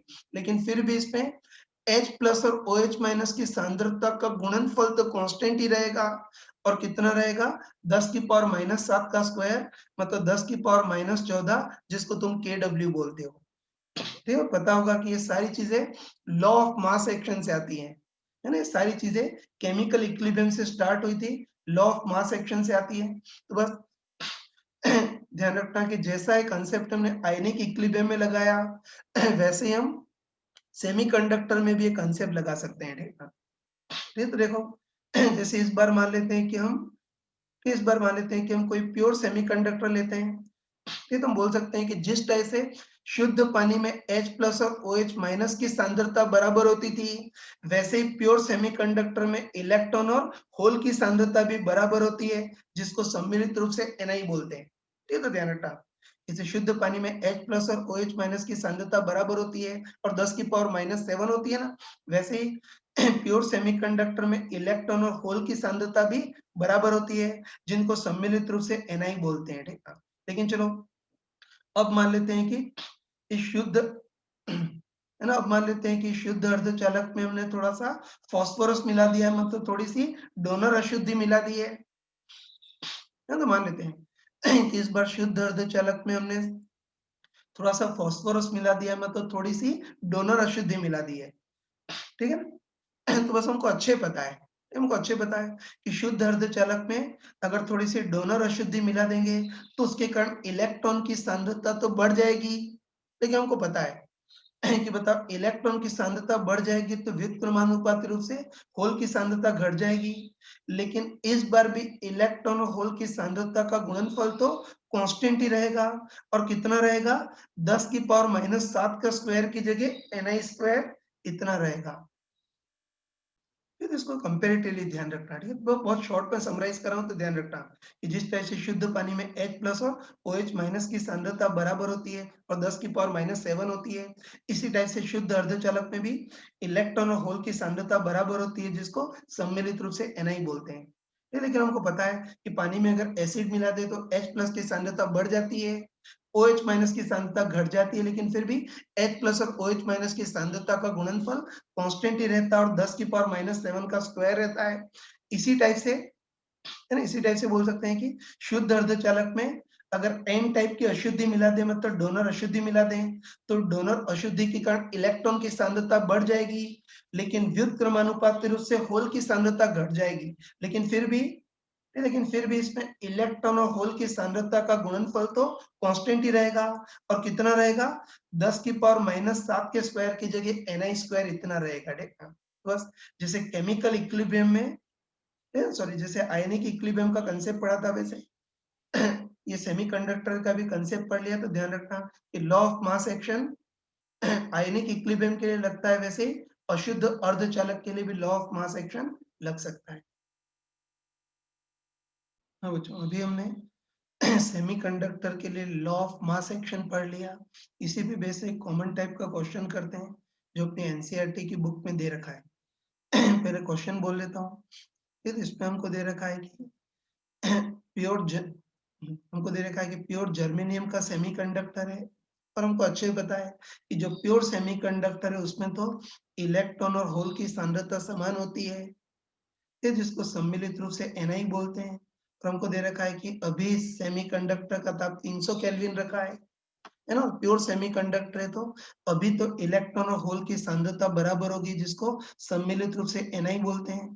तो 1.5 × 10 की पावर 16 पर मीटर क्यूब इतना दे रखा है। ठीक, अब देखो, अब हम ऐसा करते हैं कि इस जर्मेनियम सेमीकंडक्टर में थोड़ा सा आर्सेनिक विस्तृत करते हैं, मतलब आर्सेनिक की अशुद्धि मिलाते हैं। ठीक है, हमको पता है कि आर्सेनिक भी फास्फोरस फैमिली का मतलब पंच संयोजक है ना, वही आर्सेनिक भी फास्फोरस फैमिली का मतलब पंच संयोजी है। और हमको पता है ठीक कि इसमें आर्सेनिक की पंच संयोजी या डोनर अशुद्धि मिला रहे हैं, तो उसके कारण इलेक्ट्रॉन की सांद्रता बढ़ जाती है, और बढ़ करके 4.5 × 10 की पावर 22 पर मीटर क्यूब हो गई है। तो अब इस सेमीकंडक्टर में होल की सांद्रता कितनी होगी वो देखना है। ठीक, देखो, वैसे तो कोई स्मार्ट पर्सन हो तो डायरेक्ट बोल सकता है ना, स्मार्ट पर्सन डायरेक्ट बोल सकता है कि शुद्ध अर्धचालक में तो इलेक्ट्रॉन और होल की सांद्रता बराबर है, जिसका सम्मिलित मान इतना दे रखा है ना। लेकिन अब इसमें आर्सेनिक मिला दिया, मतलब डोनर अशुद्धि मिला दी या एन टाइप की अशुद्धि मिला दी, और उसको मिलाने के कारण इलेक्ट्रॉन की सांद्रता बढ़ गई है। बस तुम स्मार्ट देखते ही बताओ कि तुम देखते बताओ कि एन टाइप की अशुद्धि मिलाने के कारण इलेक्ट्रॉन की सांद्रता बढ़ गई है, और कितना गुना हो गई है यार, बताओ? 3 × 10 की पावर 6 गुना हो गई है। देख रहा है ना, इसकी तुलना में कितना गुना है? 3 × 10 की पावर 6 गुना। ये तो स्मार्ट पर्सन देखते ही बोल सकता है कि एन टाइप की अशुद्धि मिलाने के कारण इलेक्ट्रॉन की सांद्रता बढ़ गई है, और 3 × 10 की पावर 6 गुना हो गई है। इलेक्ट्रॉन की सांद्रता 3 × 10 की पावर 6 गुना हो गई है, तो व्युत्क्रमानुपाती रूप से होल की सांद्रता 1/3 × 10 की पावर 6 इतनी हो जाएगी। तो पहले 1.5 × 10 की पावर 16 थी, तो अब होल की सांद्रता 1.5 × 10 की पावर 16/3 × 10 की पावर 6 इतनी हो जाएगी। तो 0.5 × 10 की पावर 10 डायरेक्ट कर सकते हैं। ठीक है, लेकिन चलो थोड़ी सी इसकी थोड़ा सा इसका सम्मान करते हैं, बिल्कुल किताबी तरीके से करते हैं। ये तो हमको पता है कि शुद्ध अर्धचालक में इलेक्ट्रॉन होल की सांद्रता बराबर होती है, जिसको सम्मिलित रूप से Ni बोलते हैं। अब एन टाइप की अशुद्धि मिला दी है, तो हमको पता है ना, अच्छे पता है कि एन टाइप की अशुद्धि मिला देंगे तो इलेक्ट्रॉन की सांद्रता बढ़ जाएगी, लेकिन व्युत्क्रमानुपाती रूप से होल की सांद्रता घट जाएगी। लेकिन फिर भी इलेक्ट्रॉन और होल की सांद्रता का गुणनफल कांस्टेंट ही रहेगा, और कितना रहेगा? Ni square. ये तो हमको पता है, एन टाइप की अशुद्धि मिला है तो इलेक्ट्रॉन की सांद्रता बढ़ जाएगी, तो व्युत्क्रमानुपाती रूप से होल की सांद्रता घट जाएगी, लेकिन फिर भी इलेक्ट्रॉन और होल की सांद्रता का गुणनफल तो कांस्टेंट ही रहेगा, और कितना रहेगा? Ni स्क्वायर मान रख देते हैं। तो बताओ, अशुद्धि मिलाने के बाद इलेक्ट्रॉन की सांद्रता तो कितनी हो गई है? 4.5 × 10 की पावर 22 इतनी हो गई है। होल की सांद्रता हमको निकालनी है, बराबर Ni कितना है? 1.5 × 10 की पावर 16 का स्क्वायर। इसको सॉल्व कर लेना, तो इसको सॉल्व करोगे तो होल की सांद्रता वही 0.5 × 10 की पावर 10, या पॉइंट को उधर ट्रांसफर करें तो 5 × 10 की पावर 11 पर मीटर क्यूब, है ना। तो इतनी आ गई। वो तो हमने लॉजिकली भी सोच लिया था, है ना, लॉजिकली भी सोच लिया था कि एन टाइप की अशुद्धि मिलाने के कारण इलेक्ट्रॉन की सांद्रता 3 इंटू 10 की पावर 6 गुना हो गई है, तो व्युत्क्रमानुपाती रूप से होल की सांद्रता 1/3 इंटू 10 की पावर 6 गुना हो जाएगी, उससे वही आ रहा है। और शरीफों के टाइप से सिस्टमेटिक करोगे तब भी वही आ रहा है। फिर देखो क्वेश्चन को तो हमने सॉल्व कर लिया। अब देखो क्वेश्चन को तो सॉल्व कर लिया, लेकिन फिर भी है ना, फिर भी कई मूर्ख लोगों के दिमाग में कंफ्यूजन आता है कि एन टाइप की अशुद्धि मिलाने पर इलेक्ट्रॉन की सांद्रता बढ़ गई है, तो होल की सांद्रता घट कैसे गई है वो पता नहीं चलता है कई लोगों को। ये तो वैसे तो ये तुमने केमिकल इक्विलिब्रियम और आयनिक इक्विलिब्रियम में चीज तुमने डिटेल में पढ़ी होगी, ठीक है ना? लेकिन अगर किसी ने आयनिक इक्विलिब्रियम का चैप्टर नहीं पढ़ा है, तो इसको भी एक बार गधों टाइप से जस्टिफाई कर सकते हैं। वैसे तो हमको ये मेथड ही याद रखना है, लेकिन कई लोगों के दिमाग में कंफ्यूजन आता है कि एन टाइप की अशुद्धि मिलाने के कारण इलेक्ट्रॉन की सांद्रता बढ़ गई, वो तो समझ में आता है, लेकिन व्युत्क्रमानुपाती रूप से होल की सांद्रता क्यों घट गई है, वो कई लोगों को पता नहीं चलता है, क्योंकि उन्होंने आयनिक इक्विलिब्रियम ही ढंग से नहीं पढ़ा होता है। ये तो पता नहीं चलता है, तो एक बार गधों टाइप से इसको जस्टिफाई भी कर सकते हैं। ठीक है, तो देखो पिछली क्लास में मैंने तुमको बताया था, है ना, वही सेमीकंडक्टर की पिछली क्लास में बताया था कि जो भी सेमीकंडक्टर होता है उसमें इलेक्ट्रॉन और होल पेयर उत्पन्न भी होते हैं, जिसको जनरेशन भी बोलते हैं, और साथ में इलेक्ट्रॉन और होल आपस में कंबाइन भी होते रहते हैं, जिसको रिकॉम्बिनेशन भी बोलते हैं, है ना। पिछली क्लास में पढ़ा था जो भी सेमीकंडक्टर होता है उसमें ताप के कारण इलेक्ट्रॉन और होल पेयर जनरेट भी होते हैं, जिसको जनरेशन बोलते हैं, और इलेक्ट्रॉन और होल आपस में मिलते भी रहते हैं, फिर इलेक्ट्रॉन और होल आपस में मिलते भी रहते हैं, जिसको रिकॉम्बिनेशन बोलते हैं, ठीक है। ये भी तुम लॉजिकली सोच सकते हो कि जनरेशन की जो दर है वो केवल ताप पर निर्भर करेगी, और जो रिकॉम्बिनेशन की दर है वो इलेक्ट्रॉन होल की संख्या पर निर्भर करेगी। ठीक है, तो बस तुम खुद बताओ कि इस बार ताप तो समान रखा है ना, अशुद्धि मिलाई, कोई गर्म थोड़ी किया है। बताओ, इस बार ताप समान रखा है, तो ताप समान रखा है, इससे जनरेशन की दर तो वही रहेगी जितनी पहले थी, लेकिन इस बार हमने डोनर अशुद्धि मिला दी है। और तुम बताओ कि डोनर अशुद्धि मिला देंगे तो इलेक्ट्रॉन की सांद्रता बढ़ जाएगी, इलेक्ट्रॉन की संख्या बढ़ जाएगी। तो तुम बताओ कि इलेक्ट्रॉन की संख्या बढ़ेगी तो समानुपाती रूप से इलेक्ट्रॉन होल रिकॉम्बिनेशन की भी दर बढ़ जाएगी। और तुम बताओ, है ना, तो बोल सकते हैं कि जनरेशन की दर तो वही रहेगी, लेकिन डोनर के कारण इलेक्ट्रॉन की संख्या बढ़ जाएगी। इलेक्ट्रॉन की संख्या बढ़ जाएगी तो इलेक्ट्रॉन होल के रिकॉम्बिनेशन की दर बढ़ जाएगी। ठीक है, रिकॉम्बिनेशन की दर बढ़ जाएगी मतलब काफी सारे होल्स इलेक्ट्रॉन के साथ रिकम्बाइन हो जाएंगे, शहीद हो जाएंगे। तो ध्यान रखना कि रिकॉम्बिनेशन के कारण काफी सारे होल इलेक्ट्रॉन से कंबाइन हो जाएंगे, मतलब शहीद हो जाएंगे, इसलिए होल की संख्या घटेगी। और ध्यान रखना कि वैसे तो रिकॉम्बिनेशन के कारण इलेक्ट्रॉन की भी संख्या घटेगी, लेकिन इलेक्ट्रॉन की जो संख्या है वो तो मेनली डोनर द्वारा डिसाइड होती है, ठीक है ना। इलेक्ट्रॉन की संख्या डोनर द्वारा डिसाइड होती है, ठीक है ना। इसमें जनरेशन और रिकॉम्बिनेशन का रोल नहीं है, बस यही है कि डोनर मिलाने से इलेक्ट्रॉन की संख्या बढ़ जाएगी तो रिकॉम्बिनेशन की दर भी बढ़ जाएगी, तो काफी सारे होल्स हैं वो इलेक्ट्रॉन के साथ रिकम्बाइन हो जाएंगे, मतलब इलेक्ट्रॉन के साथ शहीद हो जाएंगे, इसलिए होल की संख्या घट जाएगी, ठीक है। फिर वैसे तो रिकॉम्बिनेशन के कारण इलेक्ट्रॉन की भी संख्या घटती है, लेकिन है ना, इलेक्ट्रॉन तो मेनली डोनर द्वारा उत्पन्न किए जाते हैं इसमें, ठीक है। तो इसमें इलेक्ट्रॉन की संख्या थोड़ी सी घटेगी, लेकिन इलेक्ट्रॉन तो मेनली डोनर द्वारा दिए गए होते हैं। इतने सारे इलेक्ट्रॉन में रिकॉम्बिनेशन के कारण जो कमी है वो बहुत ही कम ही होगी। तो इसको अनपढ़ों के शब्दों में ऐसा बोल सकते हैं कि डोनर मिलाने के कारण इलेक्ट्रॉन की संख्या मान लेते हैं 1 करोड़ हो गई, और जनरेशन के कारण होल 100 है, तो बताओ 100 होल 100 इलेक्ट्रॉन के साथ शहीद हो जाएंगे, मतलब रिकम्बाइन हो जाएंगे। होल की संख्या तो घट जाएगी, लेकिन इलेक्ट्रॉन की संख्या पर कोई खास प्रभाव नहीं पड़ेगा, क्योंकि डोनर के कारण इलेक्ट्रॉन की संख्या तो पहले से ही बहुत ज्यादा है। तो इतना सारा एक्सप्लेन कर दिया, लेकिन इसका सॉल्यूशन मैंने बिल्कुल प्रॉपर किताबी शब्दों में लिख दिया है, तो इसको तुम नोट भी कर सकते हो।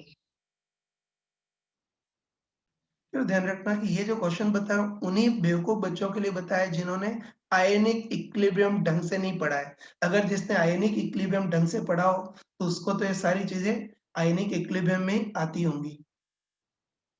हाँ बच्चों, अभी लॉ ऑफ मास एक्शन का सिंपल क्वेश्चन किया, अब इसका एक कॉम्प्लिकेटेड क्वेश्चन करते हैं। ये एनसीईआरटी की बुक में ही है, या तो एग्जाम्पल नंबर 14.2 है या फिर एक्सरसाइज में है, लेकिन एनसीईआरटी की बुक का क्वेश्चन है, ठीक है। ये बहुत इंपॉर्टेंट है, ठीक है, एनसीईआरटी की बुक में मतलब बहुत इंपॉर्टेंट है, जेईई मेंस, नीट, बोर्ड कहीं न कहीं तो तुम्हारे पूछा जा सकता है। ठीक है, तो पहले इस क्वेश्चन को बोल देता हूँ। तो देखो, इसमें हमको दे रखा है कि पहले कोई प्योर सिलिकॉन का क्रिस्टल है और हमको क्वेश्चन में दे रखा है कि प्योर सिलिकॉन का क्रिस्टल है, उसमें सिलिकॉन के परमाणु 5 × 10⁻28 सिलिकॉन के परमाणु प्रति मीटर क्यूब है। इसका मतलब है कि जो सिलिकॉन का क्रिस्टल है उसमें प्रति मीटर क्यूब सिलिकॉन के कितने परमाणु है, 5 × 10⁻28 सिलिकॉन के परमाणु है प्रति मीटर क्यूब, मतलब एकांक आयतन में। ठीक है, और हमको पता है कि प्योर सेमीकंडक्टर में इलेक्ट्रॉन और होल की सांद्रता बराबर होती है, जिसको सम्मिलित रूप से Ni बोलते हैं, और Ni हमको 1.5 × 10⁻16 पर मीटर क्यूब ये दे रखा है। ठीक है, अब देखो, अब हम ऐसा करते हैं कि इस प्योर सेमीकंडक्टर में थोड़ा सा फास्फोरस मिलाते हैं, है ना भाई। प्योर सेमीकंडक्टर में थोड़ा सा फास्फोरस मिलाते हैं, मतलब एन टाइप की अशुद्धि मिला रहे हैं। और हमको दे रखा है इसमें फास्फोरस कितना मिला रहे हैं, 1 ppm। 1 ppm मतलब 1 पार्टिकल पर मिलियन। तो इसका मतलब समझते हैं कि पर मिलियन मतलब 10⁶ सिलिकॉन के परमाणु के बीच में एक फास्फोरस का परमाणु मिलाते हैं, मतलब इतनी थोड़ी सी फास्फोरस की डोपिंग करते हैं। तो बस हमको देखना है कि है ना, इसमें फास्फोरस की या पंच संयोजी पदार्थ की डोपिंग कर देंगे तो ये एन टाइप का सेमीकंडक्टर बन जाएगा, मतलब इलेक्ट्रॉन की सांद्रता बहुत ज्यादा हो जाएगी और व्युत्क्रमानुपाती रूप से होल की सांद्रता बहुत कम हो जाएगी। बस अब जो एन टाइप का सेमीकंडक्टर बना है उसमें अब इलेक्ट्रॉन और होल की नई सांद्रता कितनी होगी वो देखना है ना। स्टार्ट करते हैं।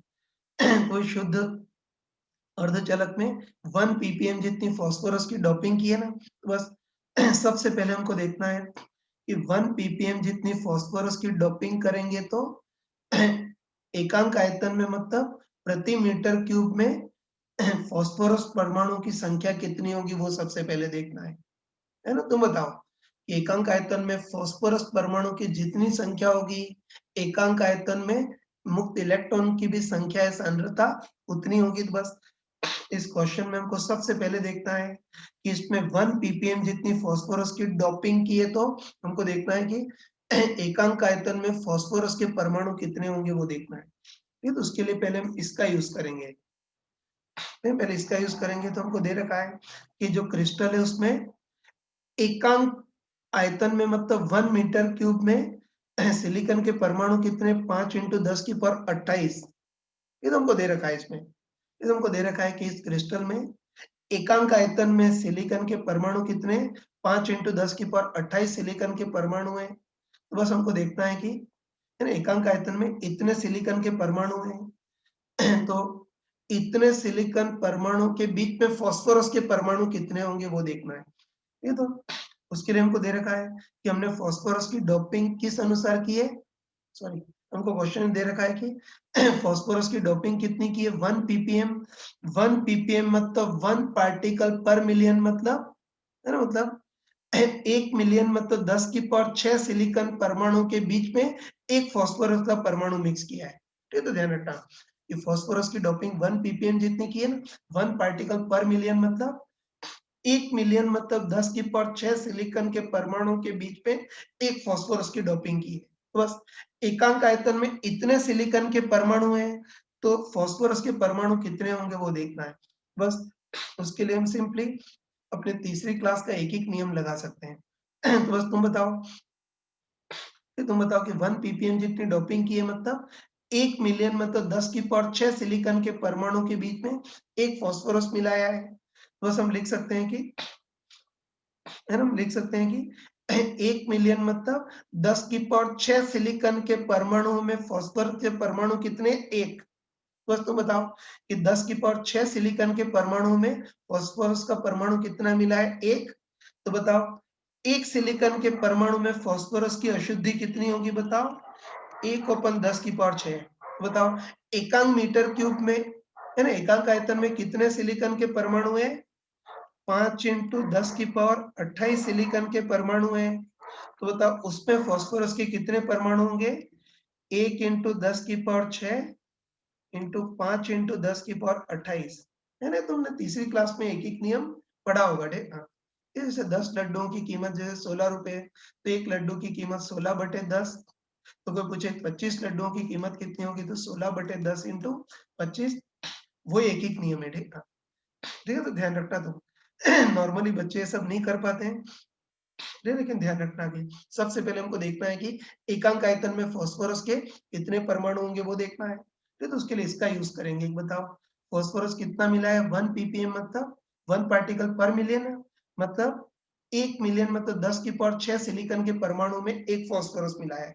बस हम तीसरी क्लास के बच्चे टाइप से लिख सकते हैं कि 10 की पावर 6 सिलिकॉन के परमाणु में एक फास्फोरस का परमाणु मिला है। तो एक सिलिकॉन के परमाणु में फास्फोरस कितना होगा, 1/10 की पावर 6 है। तो इस बार एकांक आयतन में 5 इंटू 10 की पावर 28 सिलिकॉन के परमाणु है, तो उसमें फास्फोरस कितना होगा, 1/10 की पावर 6 इंटू 5 इंटू 10 की पावर 28 ये हो जाएगा। ठीक, इसको सॉल्व कर लोगे ना, इसको सॉल्व करेंगे तो कितना आएगा, 5 इंटू 10 की पावर 22 फास्फोरस के परमाणु ये होंगे। ये हम बोल सकते हैं कि, है ना। तो हम कंफर्म बोल सकते हैं कि एकांक आयतन में इतने सिलिकॉन के परमाणु हैं, तो उसमें फास्फोरस के परमाणु कितने होंगे, 5 इंटू 10 की पावर 22 फास्फोरस के परमाणु होंगे। मतलब हम बोल सकते हैं कि एकांक आयतन में फास्फोरस के परमाणु 5 इंटू 10 की पावर 22 आ गए।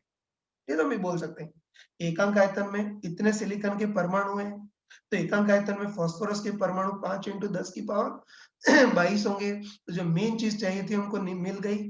तो हम कंफर्म बोल सकते हैं कि एकांक आयतन या 1 मीटर क्यूब आयतन में फास्फोरस के परमाणु कितने हैं, ये फास्फोरस के मतलब डोनर के परमाणु कितने हैं, 5 इंटू 10 की पावर 22 इतने हैं। ये तो हमको अच्छे पता है कि एक फास्फोरस का परमाणु मतलब एक डोनर का परमाणु एक मुक्त इलेक्ट्रॉन प्रदान करता है ना।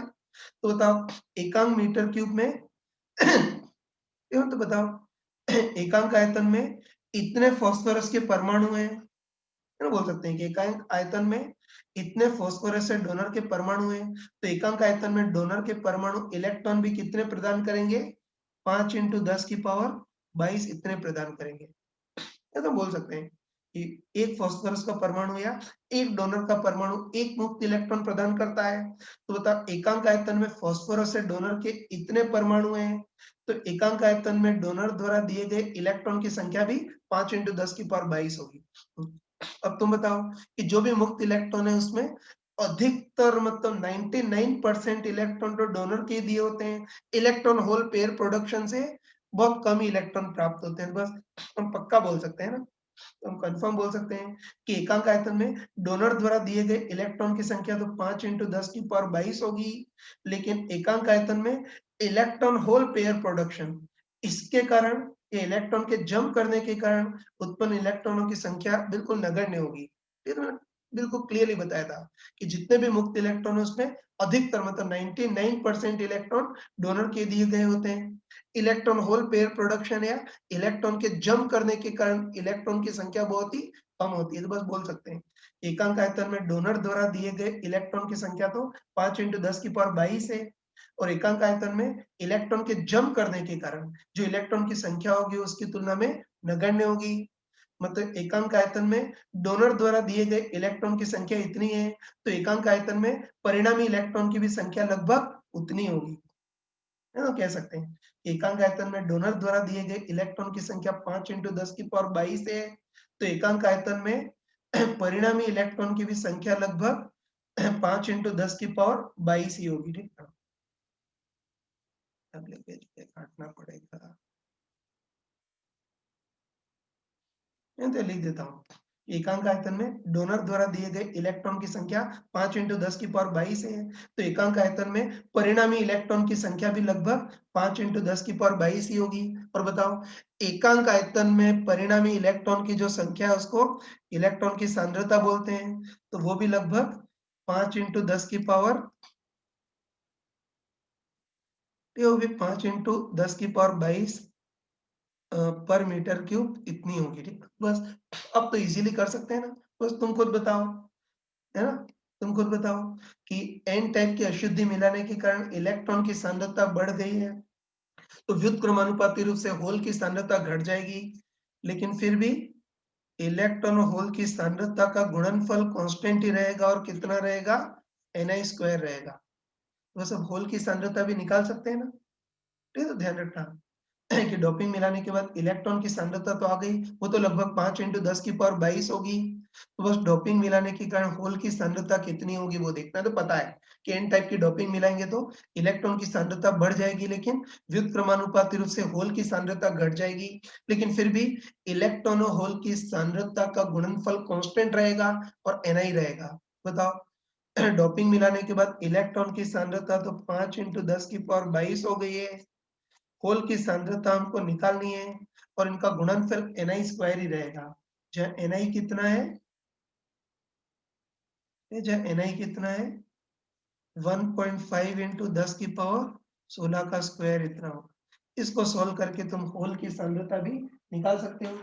तो कैलकुलेट कर लेना इसको, तो कैलकुलेट करोगे तुम्हारे पास होल की सांद्रता आ जाएगी ये 4.5 × 10 की पावर 9 होल्स पर सेकेंड ये आ जाएगी। इसको इस टाइप से किया जाता है।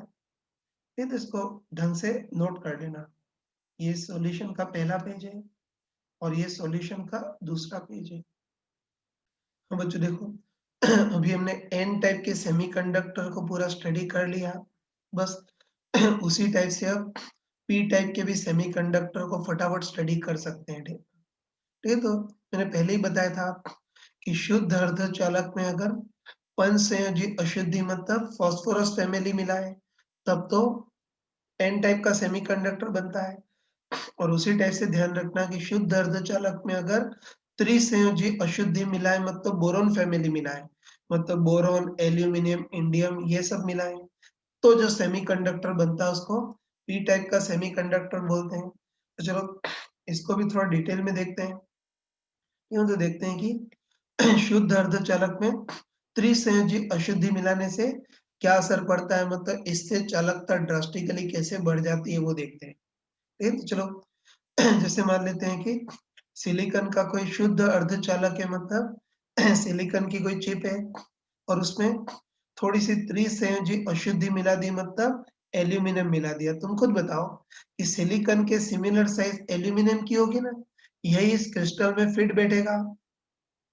तो बस मान लेते हैं कि सिलिकॉन का शुद्ध अर्धचालक है, मतलब सिलिकॉन की चिप है और उसमें थोड़ी सी त्रिसंयोजी अशुद्धि मतलब थोड़ा सा एल्यूमिनियम वाष्प अवस्था में विस्तृत किया है तो वही शुद्ध अर्धचालक के मतलब सिलिकॉन की चिप है और उसमें थोड़ी सी त्रिसंयोजी अशुद्धि मतलब एल्यूमिनियम को वाष्प अवस्था में विस्तृत किया है। ये तो हमको अच्छे पता है कि इस बार भी ज्यादातर परमाणु तो सिलिकॉन के ही होंगे, लेकिन थोड़ी सी त्रिसंयोजी अशुद्धि मतलब एल्यूमिनियम भी मिक्स किया है, तो बहुत सारे सिलिकॉन के परमाणुओं के बीच बीच में कुछ एल्यूमिनियम के परमाणु भी होंगे। सही है ना? तो इस बार ज्यादातर तो सिलिकॉन के परमाणु होंगे, लेकिन थोड़ा सा एल्यूमिनियम भी मिक्स किया है, इसलिए बहुत सारे सिलिकॉन परमाणुओं के बीच बीच में थोड़े थोड़े एल्यूमिनियम के भी परमाणु होंगे। अब देखो ठीक, तुम सोच के बताओ कि इस बार हमने ये सोच के बताओ कि इस बार हमने एल्यूमिनियम मिक्स किया है, मतलब त्रिसंयोजी अशुद्धि मिक्स की है, तो इसके बाह्यतम कक्षक में 3 इलेक्ट्रॉन होंगे, जबकि क्रिस्टल में रहने के लिए इसको 4 सहसंयोजी बंध बनाने हैं। तो ये ध्यान रखना कि इस बार हमने अशुद्धि मिलाई वो त्रिसंयोजी है, मतलब इसके बाह्यतम कक्षक में केवल 3 इलेक्ट्रॉन है, जबकि क्रिस्टल में बने रहने के लिए इसको 4 सहसंयोजी बंध बनाने हैं। ठीक है, तो देखो इसके बाह्यतम कक्षक में जो 3 इलेक्ट्रॉन है उसमें 3 के 3 इलेक्ट्रॉन ही 3 सहसंयोजी बंध बनाने में तो खर्च हो जाएंगे, लेकिन चौथा सहसंयोजी बंध बनाने के लिए बेचारे के पास इलेक्ट्रॉन होगा ही नहीं। या तो ये बोल सकते हैं कि इस बार त्रिसंयोजी अशुद्धि मिलाई है जिसके बाह्यतम कक्षक में केवल 3 इलेक्ट्रॉन है, जबकि क्रिस्टल में बने रहने के लिए इसको 4 सहसंयोजी बंध बनाने हैं। ये तो देखो बाह्यतम कक्षक के जो 3 इलेक्ट्रॉन है वो 3 सहसंयोजी बंध बनाने में तो खर्च हो जाएंगे, लेकिन चौथा सहसंयोजी बंध बनाने के लिए बेचारे के पास इलेक्ट्रॉन है ही नहीं, इसलिए चौथे सहसंयोजी बंध में इलेक्ट्रॉन की एक रिक्तता है, वैकेंसी बन जाएगी और इलेक्ट्रॉन की जो रिक्तता है, वैकेंसी होती है उसको होल बोलते हैं, ठीक है? तो ये ध्यान रखना। इलेक्ट्रॉन 3 है जबकि सहसंयोजी बंध 4 बनाने हैं, है ना? चौथा सहसंयोजी बंध बनाने के लिए बेचारे के पास इलेक्ट्रॉन है ही नहीं। तो इस बार चौथे सहसंयोजी बंध में वैकेंसी या रिक्तता रह जाएगी जिसको होल बोलेंगे, है ना? तो बस तुम अच्छे ध्यान रखना कि जिस टाइप से एन टाइप के सेमीकंडक्टर में अतिरिक्त इलेक्ट्रॉन के कारण चालकता ड्रास्टिकली बढ़ गई थी, वैसे ये वाला जो सेमीकंडक्टर है उसमें अतिरिक्त होल के कारण भी चालकता ड्रास्टिकली बढ़ जाती है। बताओ ये होल इसको मुफ्त में मिला हुआ है ना, इसके लिए किसी को भी जंप करने की जरूरत नहीं पड़ रही है, ये तो ध्यान रखना। जैसे एन टाइप के सेमीकंडक्टर में इलेक्ट्रॉन मुफ्त में मिला होता है तो उसके कारण चालकता ड्रास्टिकली बढ़ जाती थी। वैसे ही ये जो सेमीकंडक्टर है उसमें इस मुफ्त के होल के कारण या इस अतिरिक्त होल के कारण भी चालकता ड्रास्टिकली बढ़ जाएगी, ठीक है? अब देखो ये भी तुम सोच सकते हो कि ये भी सोच सकते हो कि एल्यूमीनियम के चौथे सहसंयोजी बंध में वैकेंसी उत्पन्न होगी जिसको होल बोलेंगे। और बताओ ये वैकेंसी कंप्लीट करने के लिए पास वाले किसी इलेक्ट्रॉन को खींच लेगा, है ना? बोल सकते हैं ये खुद की वैकेंसी कंप्लीट करने के लिए पास वाले किसी न किसी इलेक्ट्रॉन को तो खींच ही लेगा। तो पास वाले किसी भी इलेक्ट्रॉन को खींच लेगा तो इसकी तो वैकेंसी कंप्लीट हो जाएगी, लेकिन अब बाहरी जो परमाणु उसमें होल उत्पन्न होगा। ये तो ध्यान रखना कि अपनी खुद की वैकेंसी कंप्लीट करने के लिए आसपास वाले किसी न किसी बंधे हुए इलेक्ट्रॉन को तो खींच ही लेगा। जैसे इस इलेक्ट्रॉन को खींच लिया तो इसकी तो वैकेंसी कंप्लीट हो गई, लेकिन अब बाहरी जो क्रिस्टल है उसमें होल उत्पन्न हो गया, ठीक है? और बस जैसे एन टाइप के सेमीकंडक्टर में अतिरिक्त इलेक्ट्रॉन के कारण चालकता ड्रास्टिकली बढ़ जाती थी, वैसे इसमें अतिरिक्त होल इस मुफ्त के होल के कारण चालकता ड्रास्टिकली बढ़ जाएगी, ठीक है? अब देखो यहाँ भी वही कि बताओ इस बार भी क्रिस्टल में जितने भी होल होंगे उसमें अधिकतर होल मतलब 99 ओ सॉरी, एक चीज बताना भूल गया मैं यार। ये तो मैंने बता दिया है कि अपनी खुद की वैकेंसी कंप्लीट करने के लिए ये पास वाले किसी न किसी बंधे इलेक्ट्रॉन को खींच लेगा तो खुद की तो वैकेंसी कंप्लीट हो जाएगी, लेकिन पास वाले बंध में वैकेंसी या होल उत्पन्न होगा, ठीक है? सही है ना? बस हम क्लियरली बोल सकते हैं ना, हम क्लियरली बोल सकते हैं कि बताओ जो पंच संयोजी या जो फास्फोरस था, ध्यान रखना कि जो पंच संयोजी या जो फास्फोरस था वो तो क्रिस्टल को एक इलेक्ट्रॉन दान दे रहा था, इसलिए उसको दाता है डोनर इम्प्योरिटी बोलते थे। लेकिन इस बार जो त्रिसंयोजी अशुद्धि मिलाई है वो क्रिस्टल को एक इलेक्ट्रॉन दान नहीं दे रही है, उल्टा क्रिस्टल से एक इलेक्ट्रॉन खींच रही है, इसलिए इसको भिखारी इम्प्योरिटी मतलब एक्सेप्टर इम्प्योरिटी या ग्राही अशुद्धि बोलते हैं, ठीक है? तो ये ध्यान रखना कि जो पंच संयोजी अशुद्धि थी है जो फास्फोरस था वो तो क्रिस्टल को एक इलेक्ट्रॉन दान दे रहा था, इसलिए उसको तो दाता या डोनर इम्प्योरिटी बोलते थे। लेकिन जो त्रिसंयोजी अशुद्धि मिलाई है वो क्रिस्टल को एक इलेक्ट्रॉन दान नहीं दे रही है, उल्टा क्रिस्टल से एक इलेक्ट्रॉन खींच रही है, इसलिए जो त्रिसंयोजी अशुद्धि होती है उसको ग्राही अशुद्धि या एक्सेप्टर इम्प्योरिटी बोलते हैं, या अपने शब्दों में भिखारी इम्प्योरिटी ये बोल सकते हैं, है ना? ये ध्यान तो देखो इसमें एक और चीज देख सकते हो कि बताओ इस बार क्रिस्टल में जितने भी होल्स होंगे, है ना? बोल सकते हैं कि इस बार क्रिस्टल में जितने भी होल्स होंगे उसमें अधिकतर होल मतलब 99% होल तो इस ग्राही के दिए गए होंगे, ध्यान रखना कि क्रिस्टल में जितने भी होल्स होंगे उसमें अधिकतर होल्स मतलब 99% होल्स तो इस एक्सेप्टर या ग्राही द्वारा ही दिए गए होंगे, लेकिन एकाधे परसेंट होल इलेक्ट्रॉन के जंप करने के कारण भी उत्पन्न होंगे।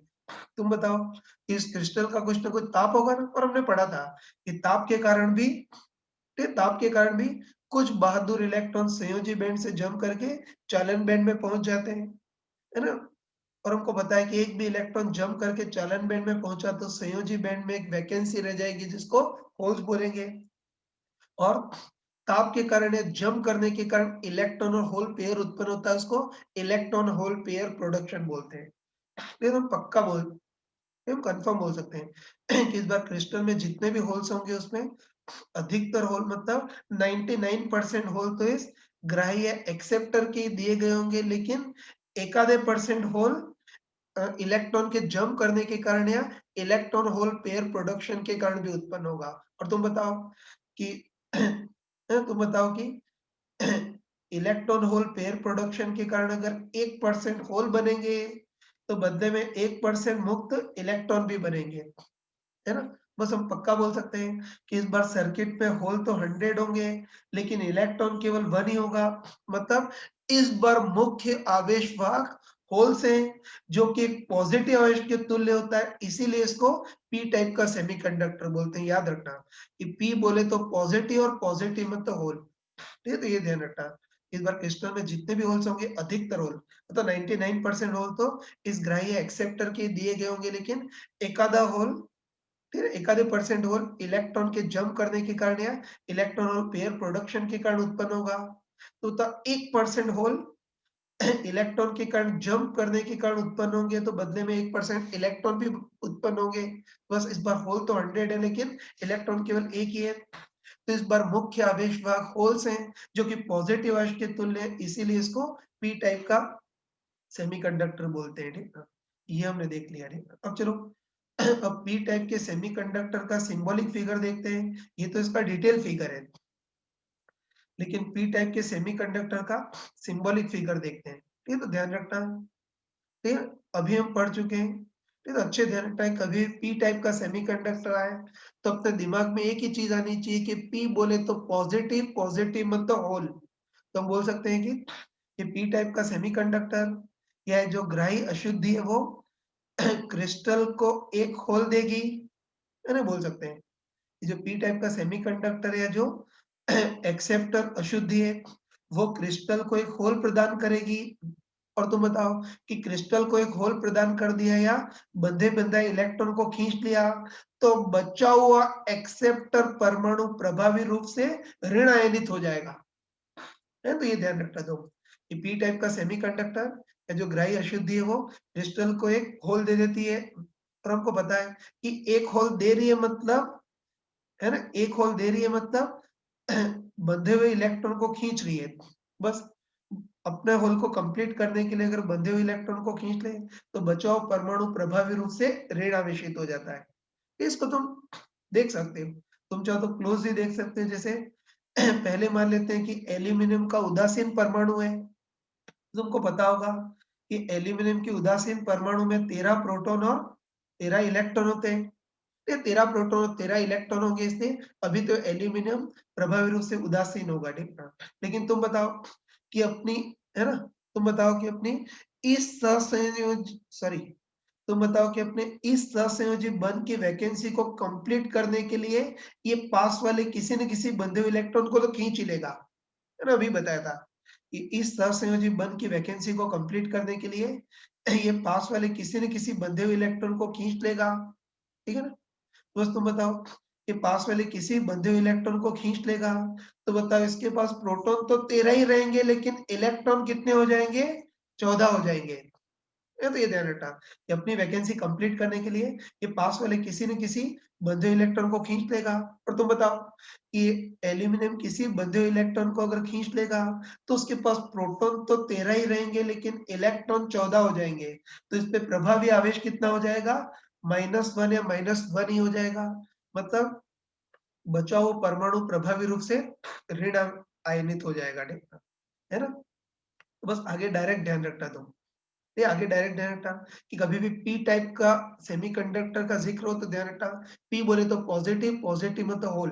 मतलब पी टाइप का सेमीकंडक्टर या जो एक्सेप्टर अशुद्धि है वो क्रिस्टल को एक होल प्रदान करेगी। और ध्यान रखना कि क्रिस्टल को एक होल प्रदान कर लिया मतलब बंधे हुए इलेक्ट्रॉन को खींच लिया, तो बचा हुआ एक्सेप्टर परमाणु प्रभावी रूप से ऋण आयनित हो जाएगा। ठीक है ना?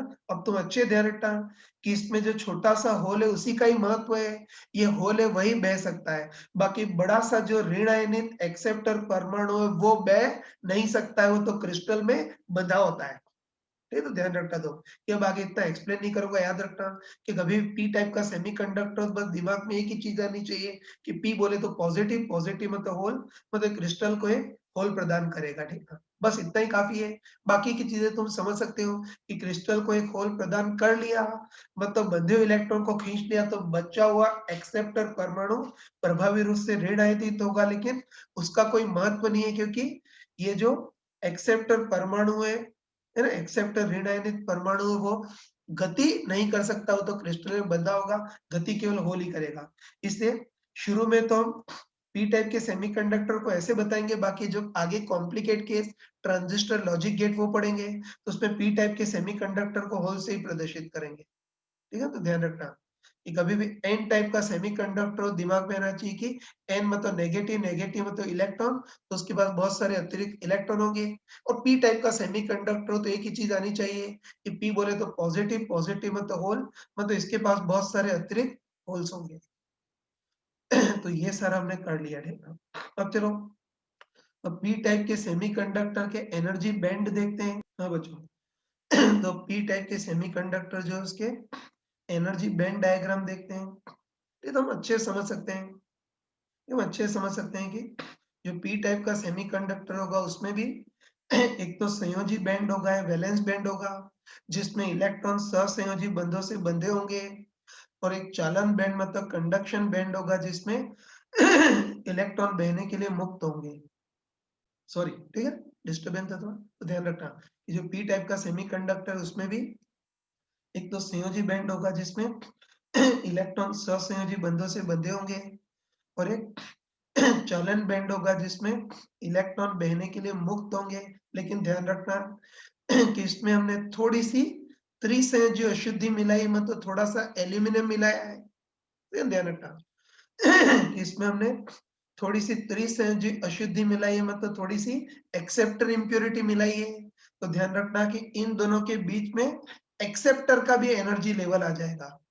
है ना? तो ध्यान रखना कि थोड़ी सी त्रिसंयोजी या एक्सेप्टर अशुद्धि मिलाई है, तो इन दोनों के बीच में एक्सेप्टर का भी एनर्जी लेवल आएगा, है? और हम कॉमन सेंस से बोल सकते हैं कि एक्सेप्टर के एनर्जी लेवल में बहुत सारे होल्स होंगे, और ये होल्स बंधे बंधे इलेक्ट्रॉन को आसानी से खींच ले, उसके लिए एक्सेप्टर का एनर्जी लेवल संयोजी बैंड के काफी पास होगा। और तुम सोच के बताओ कि सॉरी, तुम सोच के बताओ कि एक्सेप्टर का एनर्जी लेवल संयोजी बैंड के बहुत पास हो, तो अब एक्सेप्टर के होल्स इस बंधे हुए इलेक्ट्रॉन्स को आसानी से खींच लेंगे, है ना? बोल सकते हैं कि इनका एनर्जी लेवल संयोजी बैंड के काफी पास हो, तो एक्सेप्टर के जो होल्स हैं वो बंधे बंधाए इलेक्ट्रॉन को आसानी से खींच लेंगे, तो उसके कारण एक्सेप्टर की तो वैकेंसी कंप्लीट हो जाएगी, लेकिन अब इस संयोजी बैंड में बहुत सारे होल्स उत्पन्न होंगे। है ना? तो बस हम कंफर्म बोल सकते हैं कि इस बार संयोजी बैंड में जितने भी होल्स होंगे ना, इस बार संयोजी बैंड में जितने भी होल्स होंगे उसमें अधिकतर होल, मतलब 99% होल तो इस एक्सेप्टर के दिए गए होंगे, लेकिन थोड़े से होल, मतलब एक आधे परसेंट होल इलेक्ट्रॉन के जंप करने के कारण भी उत्पन्न होंगे।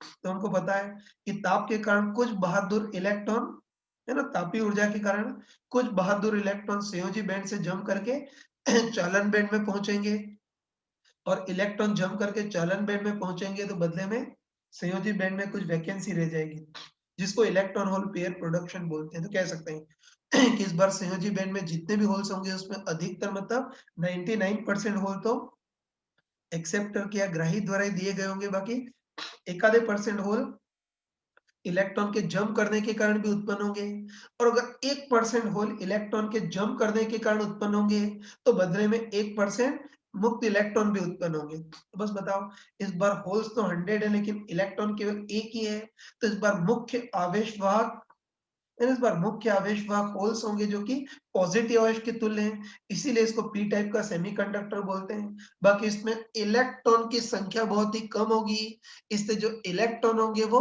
अल्पसंख्यक आवेश वाहक होंगे, मतलब माइनॉरिटी चार्ज कैरियर होंगे, मेजॉरिटी चार्ज कैरियर तो होल्स ही होंगे। ठीक है, तो इसके एनर्जी लेवल को भी तुम इजीली बता सकते हो, कोई भी रटने की जरूरत नहीं है। ठीक है ना? तो ध्यान रखना तुम यार कि इस बार जो अशुद्धि हो एक्सेप्टर में तो बिकारी अशुद्धि है। ठीक है, तुम बताओ कि एक्सेप्टर जो अशुद्धि है वो से चालन बैंड के पास तो रह ही नहीं सकती, बताओ। ये भी भिखारी है और चालन बैंड भी खाली हुई भिखारी है। भिखारी भिखारी के पास क्या करेगा? नहीं, वो तो इस धनवान के पास आएगा, संयोजी बैंड के पास आएगा, जहाँ बहुत सारे बंधे हुए इलेक्ट्रॉन है, ठीक है? नहीं तो इसके एनर्जी बैंड डायग्राम तुम इजीली समझ सकते हो, तो ध्यान रखना कि जो पी टाइप के सेमीकंडक्टर होते हैं उसमें भी एक तो संयोजी बैंड होता है जिसमें इलेक्ट्रॉन सहसंयोजी बंधों से बंधे होते हैं। उसके बाद एक चालन बैंड होता है जहाँ इलेक्ट्रॉन बहने के लिए मुक्त होते हैं, लेकिन साथ में थोड़ी सी त्रिसंयोजी अशुद्धि मतलब थोड़ी सी एक्सेप्टर इम्प्योरिटी भी मिलाई है। तो इनके बीच में एक्सेप्टर का एनर्जी लेवल भी होगा, है ना? तो इनके बीच में एक एक्सेप्टर का एनर्जी लेवल भी होगा जिसमें काफी सारे होल्स होंगे, और हम लॉजिकली सोच सकते हैं कि होल्स बंधे बंधाए इलेक्ट्रॉन को आसानी से खींच ले, उसके लिए एक्सेप्टर का एनर्जी लेवल संयोजी बैंड के काफी पास होगा, है ना? वही की एक्सेप्टर के होल बंधे हुए इलेक्ट्रॉन को आसानी से खींच लें, उसके लिए एक्सेप्टर का एनर्जी लेवल संयोजी बैंड के काफी पास होगा तो ये एक्सेप्टर के होल संयोजी बैंड के बंधे हुए इलेक्ट्रॉन को आसानी से खींच लेंगे, तो इनकी खुद की तो वैकेंसी कंप्लीट हो जाएगी, लेकिन अब संयोजी बैंड में वैकेंसीज उत्पन्न हो जाएंगी, मतलब संयोजी बैंड में होल्स उत्पन्न हो जाएंगे। तो बस संयोजी बैंड में जितने भी होल्स उत्पन्न होंगे उसमें अधिकतर 99% होल तो एक्सेप्टर के दिए गए होंगे, लेकिन 41% होल इलेक्ट्रॉन के जंप करने के कारण भी उत्पन्न होंगे, तो बदले में 1% इलेक्ट्रॉन भी उत्पन्न होंगे। होल्स 100 है लेकिन इलेक्ट्रॉन केवल 1 ही है, तो इसमें मुख्य आवेश वाहक होल्स होते हैं जो कि पॉजिटिव आवेश के तुल्य होते हैं, इसीलिए इनको पी टाइप का सेमीकंडक्टर बोलते हैं, ठीक। ये सारा मैंने जो बताया है, चिंता मत करना, हो बिल्कुल प्रॉपर इसकी प्रॉपर शब्दों में इसको लिख भी दिया है, तो मैं बिल्कुल क्रम से पेज चेंज कर रहा हूँ, तो तुम वीडियो पॉज करके नोट कर लेना, ठीक है। तो पी टाइप के सेमीकंडक्टर की थ्योरी का पहला पेज ये है, इसकी थ्योरी का दूसरा पेज ये है, और इसकी थ्योरी का तीसरा पेज ये है, ठीक है ना? ये, और ये इसकी थ्योरी का चौथा पेज है, ठीक है ना? तो ये सर हमने पी टाइप के सेमीकंडक्टर पढ़ लिए, ठीक है। अब आगे बढ़ रहा हूँ, ठीक, देखो पी टाइप के सेमीकंडक्टर को अभी हमने पूरा डिटेल में पढ़ लिया, लेकिन आगे का जो पार्ट है उसमें हम इसका केवल रिजल्ट ही ध्यान में रखेंगे, ठीक है, ध्यान रखना। ये भी पी टाइप के सेमीकंडक्टर को डिटेल में पढ़ा, लेकिन आगे वाले पार्ट के लिए हमको केवल इसका रिजल्ट ही ध्यान में रखना है ना? तो बस आगे अच्छे से, है ना? आगे वाले पार्ट का तो अच्छे ध्यान रखना कि अगर कभी भी पी टाइप का सेमीकंडक्टर आ गया तो शब्द सुनते ही दिमाग में बस हुँ, कभी पी टाइप का सेमीकंडक्टर आ गया तो शब्द सुनते ही दिमाग में बस एक ही चीज़ चमकनी चाहिए कि पी बोले तो पॉजिटिव, पॉजिटिव मतलब होल। तो पी टाइप का जो सेमीकंडक्टर है वो उसके पास काफ़ी सारे अतिरिक्त होल होंगे, ठीक है? और बताओ, अपना होल अगर क्रिस्टल को दे दिया तो बचा हुआ एक्सेप्टर परमाणु प्रभावी रूप से ऋण आयनित हो जाएगा, ठीक है? और चमका कर बताया था, तो उसमें जो छोटा-सा होल उसी का महत्व है, वही बह सकता है। बाकी बचा हुआ ऋण आयनित एक्सेप्टर परमाणु बह नहीं सकता, वो क्रिस्टल में फिक्स होता है, ठीक है? बस अब एन टाइप और पी टाइप के सेमीकंडक्टर का बस रिजल्ट याद रखना, तो ध्यान रखना तुम कि अगर पूरी पे ध्यान रखना कि पूरे इलेक्ट्रॉनिक्स में कभी भी एन टाइप का सेमीकंडक्टर आए तो शब्द सुनते ही चमक जाना चाहिए कि एन बोले तो नेगेटिव, नेगेटिव मतलब इलेक्ट्रॉन जिसको डॉट से प्रदर्शित करते हैं, तो इसके पास अतिरिक्त इलेक्ट्रॉन होंगे, और इलेक्ट्रॉन दे दिया तो बचा हुआ डोनर परमाणु प्रभावी रूप से धन आयनित हो जाएगा। और पी टाइप का सेमीकंडक्टर, तो पी बोले तो पॉजिटिव, पॉजिटिव मतलब होल, तो क्रिस्टल को अतिरिक्त होल प्रदान करेगा, और होल प्रदान कर दिया तो बचा हुआ परमाणु प्रभावी रूप से ऋण आयनित हो जाएगा, ठीक है। इसमें बड़े-बड़े प्लस और बड़े-बड़े माइनस आयन उनका कोई महत्व नहीं, क्योंकि वो गति नहीं कर सकते। ये इलेक्ट्रॉन और होल है, वही गति कर सकते हैं, उसी का महत्व है, ठीक है। चलो, तो ये सारा स्टडी कर लिया। अब हम पी टाइप के सेमीकंडक्टर के लिए भी लॉ ऑफ मास एक्शन का कंसेप्ट देख सकते हो, जैसे एन टाइप के लिए देखा वैसे पी टाइप के लिए देख सकते हो, ठीक है। तो इसमें वही कंसेप्ट यार, जैसे कोई शुद्ध अर्धचालक हो, पढ़ा था हमने, तो हमको पता है कि कोई प्योर सेमीकंडक्टर हो तो उसमें तो इलेक्ट्रॉन और होल, तो मैं लिख देता हूँ शॉर्ट में, पहले हम पढ़ चुके हैं कि अगर कोई शुद्ध अर्धचालक हो तो उसमें तो इलेक्ट्रॉन और होल की सांद्रता बराबर होती है, जिसको सम्मिलित रूप से ni बोलते हैं, ठीक है। लेकिन चलो, अब मान लेते हैं कि शुद्ध अर्धचालक में पी टाइप की अशुद्धि मिक्स की है, मतलब एल्यूमीनियम जैसी कोई एक्सेप्टर या त्रिसंयोजी अशुद्धि मिक्स की है ना? शुद्ध अर्धचालक में पी टाइप की अशुद्धि मतलब एल्यूमिनियम जैसी कोई एक्सेप्टर या त्रिसंयोजी जो अशुद्धि मिक्स की है। ये तो हम अभी देख चुके हैं कि बताओ इसमें पी टाइप की अशुद्धि या एक्सेप्टर अशुद्धि मिक्स करेंगे तो होल की सांद्रता बढ़ जाएगी। लेकिन हमको पता है कि, है ना, इसमें एक्सेप्टर अशुद्धि मिक्स करें या त्रिसंयोजी अशुद्धि मिक्स करें तो होल की सांद्रता बढ़ जाएगी। लेकिन हमको ये भी पता है कि होल की सांद्रता बढ़ जाएगी तो रिकॉम्बिनेशन के कारण व्युत्क्रमानुपाती रूप से इलेक्ट्रॉन की सांद्रता घट जाएगी। लेकिन फिर भी इलेक्ट्रॉन और होल की सांद्रता का गुणनफल तो कांस्टेंट ही रहेगा। और कितना रहेगा? Ni² यहाँ भी लगा सकते हैं, ठीक है। तो ये अपना आयनिक इक्विलिब्रियम का कंसेप्ट तो ध्यान रखना। शुद्ध अर्धचालक में त्रिसंयोजी एक्सेप्टर अशुद्धि मिला दे तो होल की सांद्रता बढ़ जाएगी। लेकिन व्युत्क्रमानुपाती रूप से इलेक्ट्रॉन की सांद्रता घट जाएगी। लेकिन फिर भी इलेक्ट्रॉन और होल की सांद्रता का गुणनफल कांस्टेंट ही रहेगा। और कितना रहेगा? Ni²। तो इसमें भी वो क्वेश्चन सारे कर सकते हो। जैसे एन टाइप में किए थे वैसे पी टाइप में भी कर सकते हो। हाँ बच्चों देखो, अभी हमने पी और एन टाइप के सेमीकंडक्टर को डिटेल में पढ़ लिया। अब आगे बढ़ते हैं। अब अगली चीज हम पढ़ते हैं पीएन जंक्शन डायोड। ठीक है, तो ध्यान रखना कि अभी हमने पी और एन टाइप के सेमीकंडक्टर पढ़ लिया ना। तो वही 1930 से 1940 के बीच बात कर रहा हूँ। तो लोगों ने पी टाइप और एन टाइप के सेमीकंडक्टर को तो स्टडी कर लिया था, है ना, उसको तो अच्छे से पहचान लिया था। ठीक है, अब देखो, अब किसी साइंटिस्ट को खुराफात सूझी।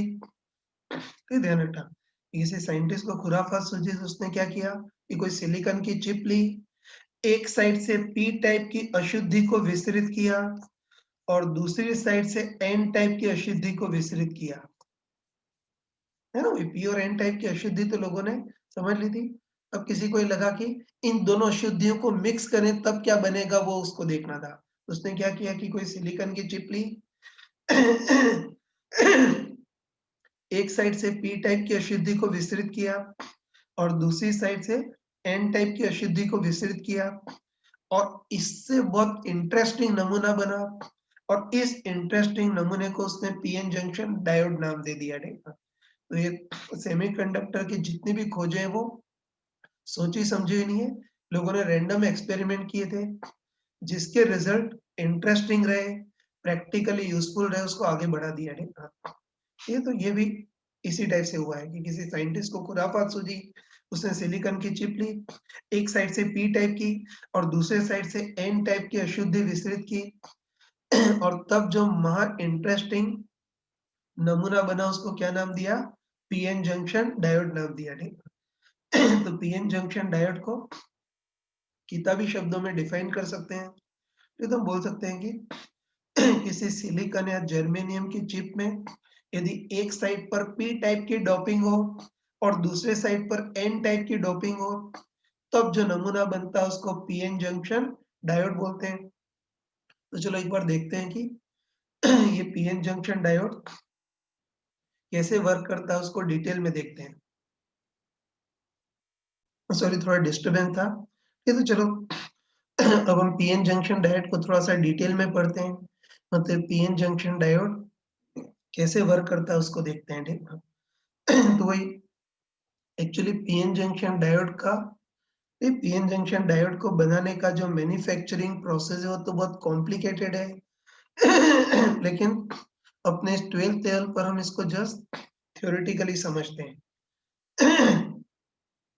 ये तो पीएन जंक्शन डायोड कैसे वर्क करता है, कैसे बनता है, वो देखते हैं। ठीक, तो देखो, पीएन जंक्शन डायोड बनाने के लिए हम कोई सिलिकॉन की चिप लेते हैं। हाँ बच्चों, ठीक है। तो ये पीएन जंक्शन डायोड बनाने के लिए हम कोई सिलिकॉन की चिप लेते हैं। अब चलो, इसके लेफ्ट साइड से हम पी टाइप की अशुद्धि को वाष्प अवस्था में विसरित करते हैं और चलो उसके राइट साइड से हम एन टाइप की अशुद्धि को वाष्प अवस्था में विसरित करते हैं।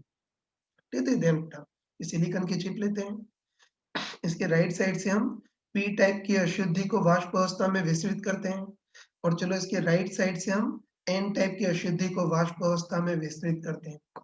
फिर बताओ, इधर से हमने पी टाइप की अशुद्धि विसरित की है ना। ये तो हमको अच्छे पता है कि पी टाइप, है ना? हमको अच्छे पता है कि जो पी टाइप का भाग होता है उसके पास बहुत सारे अतिरिक्त होल होते हैं। है ना? हमको पता है कि जो पी टाइप का सेमीकंडक्टर होता है उसमें काफ़ी सारे अतिरिक्त होल होते हैं। ये बात अलग है कि वो होल क्रिस्टल को दे दिया, तो उसके बाद जो बचा हुआ परमाणु है वो प्रभावी रूप से ऋण आयनित हो जाता है। लेकिन मैंने तुमको चमका करके बताया था कि ये जो होल्स हैं वो ही गति करते हैं। बाकी बड़ा सा जो ऋण आयनित परमाणु है वो गति नहीं कर सकता, वो तो क्रिस्टल में बिल्कुल फिक्स होता है। ठीक है ना? वही कि लेफ्ट साइड से पी टाइप की अशुद्धि को विसरित कर रहे हैं। तो हमको पता है कि जो पी टाइप का सेमीकंडक्टर होता है उसके पास काफी सारे अतिरिक्त होल्स होते हैं। सॉरी बच्चों, बीच में डिस्टरबेंस हो गया था, ये तो ध्यान रखना कि लेफ्ट साइड से पी टाइप की अशुद्धि को विसरित करते हैं। तो हमको पता है कि जो पी टाइप का सेमीकंडक्टर होता है उसके पास काफी सारे अतिरिक्त होल होते हैं। और ये भी समझते हैं कि अगर ये अतिरिक्त होल क्रिस्टल को दे दिए तो बचा हुआ परमाणु प्रभावी रूप से ऋण आयनित हो जाएगा। लेकिन हम समझते हैं ये जो छोटे से होल्स हैं वही बहते हैं, बाकी ये बचा हुआ जो ऋण आयनित परमाणु है वो गति नहीं कर सकता, वो तो क्रिस्टल में फिक्स होता है। और ऐसे बताओ राइट साइड से एन टाइप की अशुद्धि को विसरित किया है ना? तो हमको पता है कि एन टाइप का जो सेमीकंडक्टर होता है उसके पास काफ़ी सारे अतिरिक्त इलेक्ट्रॉन होते हैं। ये बात अलग है कि वो अतिरिक्त इलेक्ट्रॉन क्रिस्टल को दे दिया, तो बचा हुआ परमाणु प्रभावी रूप से धन आयनित हो जाएगा। लेकिन हम अच्छे से समझते हैं कि जो छोटे-छोटे इलेक्ट्रॉन्स हैं वही बहते हैं, वही गति करते हैं। बाकी बचा हुआ जो धन आयनित परमाणु है वो गति नहीं करता हो, तो क्रिस्टल में फिक्स रहता है। हम तो बस पक्का बोल सकते हैं। सिलिकॉन की कोई चिप लेते हैं लेफ्ट साइड से चलो पी टाइप की अशुद्धि को वाष्प अवस्था में विसरित करते हैं। तो बताओ इधर से पी टाइप की अशुद्धि को विसरित करेंगे तो इधर से होल्स आगे बढ़ेंगे, और राइट साइड से एन टाइप की अशुद्धि को विसरित करेंगे तो ये इलेक्ट्रॉन्स आगे बढ़ेंगे। बाकी बचे हुए जो आयनित परमाणु है वो तो फिक्स ही रहते हैं। है ना? बस पक्का बोल सकते हैं। इधर से पी टाइप की अशुद्धि को विसरित करेंगे तो इधर से होल्स आगे बढ़ेंगे, और इधर से एन टाइप की अशुद्धि को विसरित करेंगे तो इधर से इलेक्ट्रॉन आगे बढ़ेंगे। और देखो अधिकतर लोग, ठीक, अधिकतर लोगों के दिमाग में ये आता है कि इधर से इलेक्ट्रॉन आगे बढ़ेंगे, इधर से होल्स आगे बढ़ेंगे, और फिर कुछ समय के बाद सारे इलेक्ट्रॉन और होल आपस में न्यूट्रलाइज हो जाएंगे। है तो पहली बार देखने से यही लगता है। जिस साइंटिस्ट ने एक्सपेरिमेंट किया था उसको भी शुरू में यही लगा होगा। इधर से होल्स आगे बढ़ेंगे, इधर से इलेक्ट्रॉन आगे बढ़ेंगे और कुछ समय के बाद सारे इलेक्ट्रॉन और होल आपस में न्यूट्रलाइज हो जाएंगे। ऐसा ही दिमाग में आता है, लेकिन प्रैक्टिकली ऐसा नहीं होता है। ध्यान रखना कि प्रैक्टिकली ऐसा नहीं होता है। ठीक, प्रैक्टिकली सारे इलेक्ट्रॉन और होल आपस में न्यूट्रलाइज नहीं हो पाते हैं। है ना? तो इसमें एक्चुअली क्या होगा वो देखते हैं। ये तो मैंने अभी बताया, इधर से पी टाइप की अशुद्धि को विसरित करेंगे तो होल्स आगे बढ़ेंगे। इधर से एन टाइप की अशुद्धि को विसरित करेंगे तो इधर से इलेक्ट्रॉन आगे बढ़ेंगे। और ध्यान रखना कि जो बीच वाला भाग है ना, ध्यान रखना कि जो बीच वाला भाग है उसको जंक्शन पार्ट भी बोलते हैं, हिंदी में संधि भाग भी बोलते हैं। तो ध्यान रखना इधर से होल्स आगे बढ़ेंगे और इधर से इलेक्ट्रॉन आगे बढ़ेंगे। और हम सोच सकते हैं कि जो बीच वाला भाग होगा या जो जंक्शन वाला भाग होगा वहां तो इलेक्ट्रॉन और होल आपस में न्यूट्रलाइज हो जाएंगे। है ना? तो हम बोल सकते हैं कि इधर से होल्स आगे बढ़ेंगे, इधर से इलेक्ट्रॉन आगे बढ़ेंगे। और बताओ जो बीच वाला भाग है, मतलब जो मध्य वाला भाग है, यहाँ तो इलेक्ट्रॉन और होल आपस में न्यूट्रलाइज हो जाएंगे। अब तुम बताओ कि जो बीच वाला भाग है, मध्य भाग है, वहां इलेक्ट्रॉन और होल तो आपस में न्यूट्रलाइज हो जाएंगे, तो फिर बचेंगे क्या? ये धन आयनित तो ऋण आयनित परमाणु बचेंगे। है ना? ये ध्यान रखना, ये तो अच्छे ध्यान रखना कि इधर से होल्स आगे बढ़ रहे थे, इधर से इलेक्ट्रॉन्स आगे बढ़ रहे थे। और ध्यान रखना कि जो बीच वाला भाग है, मतलब जो जंक्शन भाग है, वहां तो इलेक्ट्रॉन और होल आपस में न्यूट्रलाइज हो जाएंगे। अब ध्यान रखना कि बीच वाले भाग में इलेक्ट्रॉन और होल तो आपस में न्यूट्रलाइज हो जाएंगे, तो फिर बचेंगे क्या? धन आयनित और ऋण आयनित परमाणु बचेंगे, ठीक है? जैसे बताओ है ना, जैसे बताओ एन टाइप के जो इलेक्ट्रॉन है वो तो न्यूट्रलाइज हो गए, इलेक्ट्रॉन न्यूट्रलाइज हो गए तो यहाँ बचेंगे क्या? बचे हुए धन आयनित परमाणु बचेंगे जो कि गति नहीं कर सकते, फिक्स होंगे। और जो पी टाइप वाला भाग था वहां से होल्स थोड़े से न्यूट्रलाइज हो गए थे, तो वहां क्या बचेंगे? बचे हुए ऋण आयनित परमाणु बचेंगे जो कि फिक्स होते हैं है ना? तो ये ध्यान रखना, बीच वाला भाग या मध्य वाले भाग में इलेक्ट्रॉन और होल तो आपस में न्यूट्रलाइज हो जाएंगे, तो बस इलेक्ट्रॉन और होल तो आपस में न्यूट्रलाइज हो जाएंगे, तो फिर बचेंगे क्या? धन आयनित और ऋण आयनित परमाणु बचेंगे, ठीक ना? बस बताओ इधर तो नहीं, इधर क्या बचेंगे? धन आयनित परमाणु बचेंगे जो गति नहीं कर सकते, और इधर क्या बचेंगे? ऋण आयनित परमाणु बचेंगे जो गति नहीं कर सकते तो ये ध्यान रखना, मध्य वाले भाग पर इलेक्ट्रॉन होल तो आपस में न्यूट्रलाइज हो जाएंगे। बताओ इलेक्ट्रॉन और होल आपस में न्यूट्रलाइज हो जाएंगे तो फिर बचेगा क्या? इधर धन आयनित परमाणु की पतली सी परत बचेगी और इधर ऋण आयनित परमाणु की पतली सी परत बचेगी, जहां धन आयन और ऋण आयन ठीक, जब धन आयनित और ऋण आयनित परमाणु गति नहीं कर सकते, बस बीच में धन आयन और ऋण आयनित परमाणु की पतली सी परत बचेगी, और ये जो पतली सी परत होती है उसको अवक्षय परत बोलते हैं, है ना? और अवक्षय परत नाम क्यों रखा वो भी समझ सकते हो, तुम बताओ। अवक्षय का मतलब क्या होता है? अकाल तो हमको अच्छे पता है कि इस बीच वाले भाग में इलेक्ट्रॉन और होल आपस में न्यूट्रलाइज हो गए हैं मतलब इस बीच वाले भाग में कोई इलेक्ट्रॉन या होल उपस्थित नहीं होगा, मतलब कोई भी आवेश वाहक उपस्थित नहीं होगा ना, तो बोल सकते हैं कि मध्य वाले भाग में इलेक्ट्रॉन और होल का बिल्कुल अकाल है, मतलब आवेश वाहकों का बिल्कुल अकाल है, इसीलिए इसको अवक्षय परत बोलते हैं, ठीक है है ना? बस ये मेन चीज ध्यान रखना, इधर से पी टाइप की अशुद्धि को विस्तृत किया तो होल्स आगे बढ़ेंगे, इधर से एन टाइप की अशुद्धि को विस्तृत किया तो इलेक्ट्रॉन आगे बढ़ेंगे और ध्यान रखना कि जो मध्य भाग है या जो बीच वाला भाग है वहां तो इलेक्ट्रॉन और होल आपस में न्यूट्रलाइज हो जाएंगे। अब ध्यान रखना कि इलेक्ट्रॉन और होल तो आपस में न्यूट्रलाइज हो जाएंगे, तो फिर बचेगा क्या? इधर धन आयन, है ना, इधर धन आयनित परमाणु की पतली सी परत बचेगी जो गति नहीं कर सकती है, इधर ऋण आयनित परमाणु की पतली सी परत बचेगी जो गति नहीं कर सकते हैं और ध्यान रखना कि धन आयनित परमाणु और ऋण आयनित परमाणु की जो पतली सी परत बचेगी उसको क्या बोलते हैं? अवक्षय परत क्योंकि इस परत में आवेश वाहक मतलब इलेक्ट्रॉन या होल का बिल्कुल अकाल होता है, इसलिए इस परत को अवक्षय परत बोलते हैं, या इंग्लिश में डिप्लीशन लेयर बोलते हैं, ठीक है? अब तुम बताओ है ना, तुम सोच के बताओ कि अवक्षय परत में इधर धन आयनित परमाणु की पतली सी परत है और इधर ऋण आयनित परमाणु की पतली सी परत है, तो इन धन आयनित परमाणु और ऋण आयनित परमाणुओं के कारण अवक्षय परत के अंदर अंदर एक स्ट्रॉन्ग विद्युत क्षेत्र भी उत्पन्न होगा जिसकी दिशा प्लस से माइनस की ओर होगी है ना? तुम बताओ, इधर धन आयनित परमाणु की पतली सी परत है जो गति नहीं कर सकते ना, और इधर ऋण आयनित परमाणु की पतली सी परत है, तो बताओ ये सिस्टम तो एक संधारित्र जैसा बन गया ना यार, ये ध्यान रखना, इधर धन आयनित परमाणु की पतली सी परत है और इधर ऋण आयनित परमाणु की पतली सी परत है तो बताओ तो संधारित्र जैसा स्ट्रक्चर हो गया, तो बोल सकते हैं कि धन आयनित और ऋण आयनित परमाणु की जो पतली सी परत है उसके कारण इनके बीच वाले भाग में एक स्ट्रॉन्ग विद्युत क्षेत्र उत्पन्न होगा जिसकी दिशा प्लस से माइनस की ओर होगी, बिल्कुल संधारित्र के टाइप से,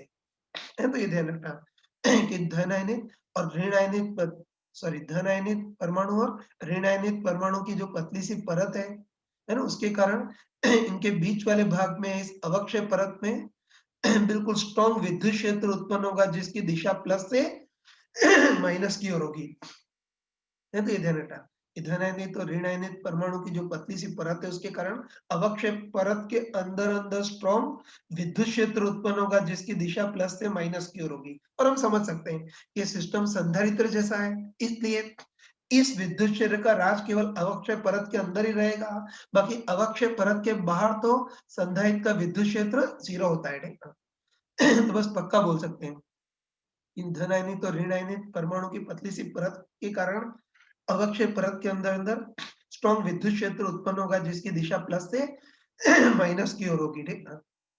अब तुम बताओ कि अवक्षय परत के अंदर अंदर स्ट्रॉन्ग विद्युत क्षेत्र उत्पन्न होगा तो उसके कारण इस वाले भाग और इस वाले भाग के बीच विभवांतर भी आ जाएगा, है ना। तो ये ध्यान रखना कि अवक्षय परत के अंदर स्ट्रॉन्ग विद्युत क्षेत्र उत्पन्न होगा तो उसके कारण इस वाले भाग और इस वाले भाग के बीच एक विभवांतर भी उत्पन्न होगा जिसको बैरियर पोटेंशियल बोलते हैं। और कोई अनपढ़ भी बोल सकता है कि इधर धन आयनित परमाणु है और उधर ऋण आयनित परमाणु है, समझते हैं। इधर धन आयनित परमाणु है मतलब ये वाला भाग उच्च विभव पर होगा, इधर ऋण आयनित परमाणु है मतलब ये वाला भाग निम्न विभव पर होगा। तो हम बोल सकते हैं कि अवक्षय परत के विद्युत क्षेत्र के कारण अवक्षय परत, है ना, अवक्षय परत के अक्रॉस एक विभवांतर भी उत्पन्न होगा जिसको बैरियर पोटेंशियल बोलते हैं, ठीक है। और ध्यान रखना कि सिलिकॉन का अगर सेमीकंडक्टर डायोड हो, है ना, ध्यान रखना कि सिलिकॉन का सेमीकंडक्टर हो तो बैरियर पोटेंशियल का मान लगभग 0.7 वोल्ट होता है, ठीक है। ठीक है, तो ये हमने पक्का पता लगा लिया कि बीच में पॉजिटिव और नेगेटिव आयन की पतली सी परत बनेगी जिसको अवक्षय परत बोलते हैं। और इन पॉजिटिव और नेगेटिव आयनित परमाणु के कारण अवक्षय परत के अंदर अंदर स्ट्रॉन्ग विद्युत क्षेत्र भी उत्पन्न होगा जिसकी दिशा प्लस से माइनस की ओर होगी। तो अवक्षय परत के अक्रॉस एक विभवांतर भी उत्पन्न होगा जिसको बैरियर पोटेंशियल बोलते हैं, ठीक है। ठीक है ना। अब देखो, अब हम खुद सोच सकते हैं कि अवक्षय परत के अक्रॉस जो विभवांतर उत्पन्न हुआ है या अवक्षय परत के अंदर अंदर जो विद्युत क्षेत्र उत्पन्न हुआ है वो इलेक्ट्रॉन और होल को और मिक्स होने से रोकेगा। ये तो ये बोल सकते हैं कि अवक्षय परत के अंदर अंदर जो विभवांतर या विद्युत क्षेत्र उत्पन्न हुआ है वो इलेक्ट्रॉन और होल को और मिक्स होने से रोकेगा, है ना। तो हम लॉजिकली सोच सकते हैं कि बताओ अवक्षय परत का विद्युत क्षेत्र पीछे की ओर है ना, तो बताओ अगर कोई होल, है ना, ध्यान रखना कि अगर कोई होल अवक्षय परत को पार करके अगर इलेक्ट्रॉन से मिलना चाहता है, तो कोई होल जंप करके अगर अवक्षय परत में चला गया तो अवक्षय परत का जो विद्युत क्षेत्र है वो होल को पीछे की ओर धक्का देगा। होल तो पॉजिटिव आवेश के तुल्य होता है ना, तो बताओ अवक्षय परत का विद्युत क्षेत्र पीछे की ओर है तो होल्स को पीछे की ओर धक्का देगा तो उसके कारण होल्स भी आगे नहीं बढ़ पाएंगे। और ऐसे ही बताओ अवक्षय परत का विद्युत क्षेत्र पीछे की ओर है ना, अगर कोई इलेक्ट्रॉन इस होल से मिक्स होने के लिए अवक्षय परत से गुजरा तो बताओ अवक्षय परत का विद्युत क्षेत्र पीछे की ओर है, तो बताओ इस विद्युत क्षेत्र के कारण इलेक्ट्रॉन या नेगेटिव आवेश पर बल आगे की ओर लगेगा तो इलेक्ट्रॉन को भी दूर भगाएगा मतलब इसको भी मिक्स होने से रोकेगा, ठीक है। तो बस हम पक्का बोल सकते हैं है ना, तो हम पक्का बोल सकते हैं कि अवक्षय परत के अक्रॉस जो विभवांतर उत्पन्न हुआ है या अवक्षय परत का जो विद्युत क्षेत्र है वो इलेक्ट्रॉन और होल को और मिक्स होने से रोकेगा। ये तो अवक्षय परत का विद्युत क्षेत्र होल्स पे पीछे की ओर बल लगाएगा मतलब होल्स को भी आगे नहीं बढ़ने देगा और इलेक्ट्रॉन पर भी इस दिशा में बल लगाएगा मतलब इलेक्ट्रॉन को भी मिक्स होने नहीं देगा, ठीक है। बस हम पक्का बोल सकते हैं ना तो हम पक्का बोल सकते हैं कि केवल जो बीच वाला भाग है, हम क्लियरली बोल सकते हैं कि केवल जो बीच वाला भाग है या जो संधि वाला भाग है वही इलेक्ट्रॉन और होल न्यूट्रलाइज होंगे। बाकी उसके बाद अवक्षय परत का विद्युत क्षेत्र या विभवांतर उत्पन्न हो जाएगा जो इलेक्ट्रॉन और होल को और मिक्स होने से रोकेगा। ये तो ध्यान रखना कि शुरू में तो हमको ऐसा लगता है ना, शुरू में तो हमको ऐसा लग रहा था कि सारे इलेक्ट्रॉन और होल आपस में न्यूट्रलाइज हो जाएंगे, लेकिन अगर ढंग से देखा, फिर ढंग से देखा तो हमको पता चल गया कि केवल जो बीच वाला भाग है या केवल जो संधि वाला भाग है वही इलेक्ट्रॉन और होल न्यूट्रलाइज हो पाएंगे।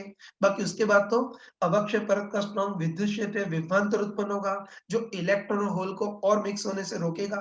तो केवल जो संधि वाला भाग है, बीच वाला भाग है, वही इलेक्ट्रॉन और होल न्यूट्रलाइज होंगे। बाकी इलेक्ट्रॉन और होल न्यूट्रलाइज नहीं होंगे क्योंकि अवक्षय परत का विद्युत क्षेत्र या विभवांतर इनको और मिक्स होने से रोकेगा। बस तुम बताओ है ना, तुम सोच के बताओ कि अवक्षय परत का विद्युत क्षेत्र या अवक्षय परत का विभवांतर इलेक्ट्रॉन और होल को मिक्स नहीं होने दे रहा है मतलब अवक्षय परत का विभवांतर इलेक्ट्रॉन और होल के बीच बिल्कुल दीवार बन करके खड़ा हो गया है। इसलिए अवक्षय परत के अक्रॉस जो विभवांतर उत्पन्न होता है उसको विभव प्राचीर बोलते हैं, मतलब विभव की दीवार बोलते हैं, या इंग्लिश में इसको बैरियर पोटेंशियल बोलते हैं। ये तो ध्यान रखना कि अवक्षय परत का विद्युत क्षेत्र विभवांतर इलेक्ट्रॉन और होल को मिक्स नहीं होने दे रहा है। मतलब ये विभवांतर इलेक्ट्रॉन और होल के बीच बिल्कुल दीवार बनकर खड़ा हो गया है। इसलिए अवक्षय परत के अक्रॉस जो विभवांतर होता है उसको विभव प्राचीर बोलते हैं या बैरियर पोटेंशियल बोलते हैं, मतलब विभव की दीवार बोलते हैं, ठीक है ना।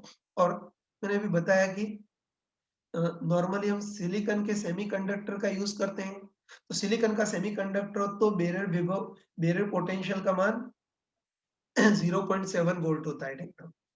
हम चाहें तो इस अवक्षय परत के अंदर अंदर का विद्युत क्षेत्र भी निकाल सकते हैं। जैसे मान लेते हैं कि सिलिकॉन का कोई डायोड सॉरी मान लेते हैं सिलिकॉन का कोई सेमीकंडक्टर है, तो उसका बैरियर पोटेंशियल तो सेट होता है 0.7 वोल्ट होता है, ठीक है। और अवक्षय परत की जो चौड़ाई होती है वो बहुत ही कम होती है, 0.1 माइक्रोमीटर के आसपास होती है, ठीक है। बस अब अवक्षय परत के अंदर अंदर उत्पन्न होने वाला विद्युत क्षेत्र भी देख सकते हैं ना। तो बताओ कि ये वाला जो भाग है वो संधारित्र जैसा है, तो अवक्षय परत के अंदर अंदर उत्पन्न होने वाला विद्युत क्षेत्र कितना होगा, delta we upon delta R. तो डेल्टा वी तो इन दोनों के अक्रॉस विभवांतर 0.7 वोल्ट अपन डेल्टा अवक्षय परत की चौड़ाई, और वो लगभग 0.1 माइक्रोमीटर में, तो 10 की पावर -6 इतनी होती है, ठीक है। तो इसको सॉल्व करेंगे तो कितना आएगा यार, तो इसको सॉल्व करेंगे तो हमारे पास कितना आएगा, 7 इंटू 10 की पावर 6। ये क्या हो रहा है यार, इसको सॉल्व करेंगे तो कितना आएगा, 7 इंटू 10 की पावर 6 वोल्ट पर मीटर। तो बहुत स्ट्रॉन्ग विद्युत क्षेत्र उत्पन्न होगा, है ना।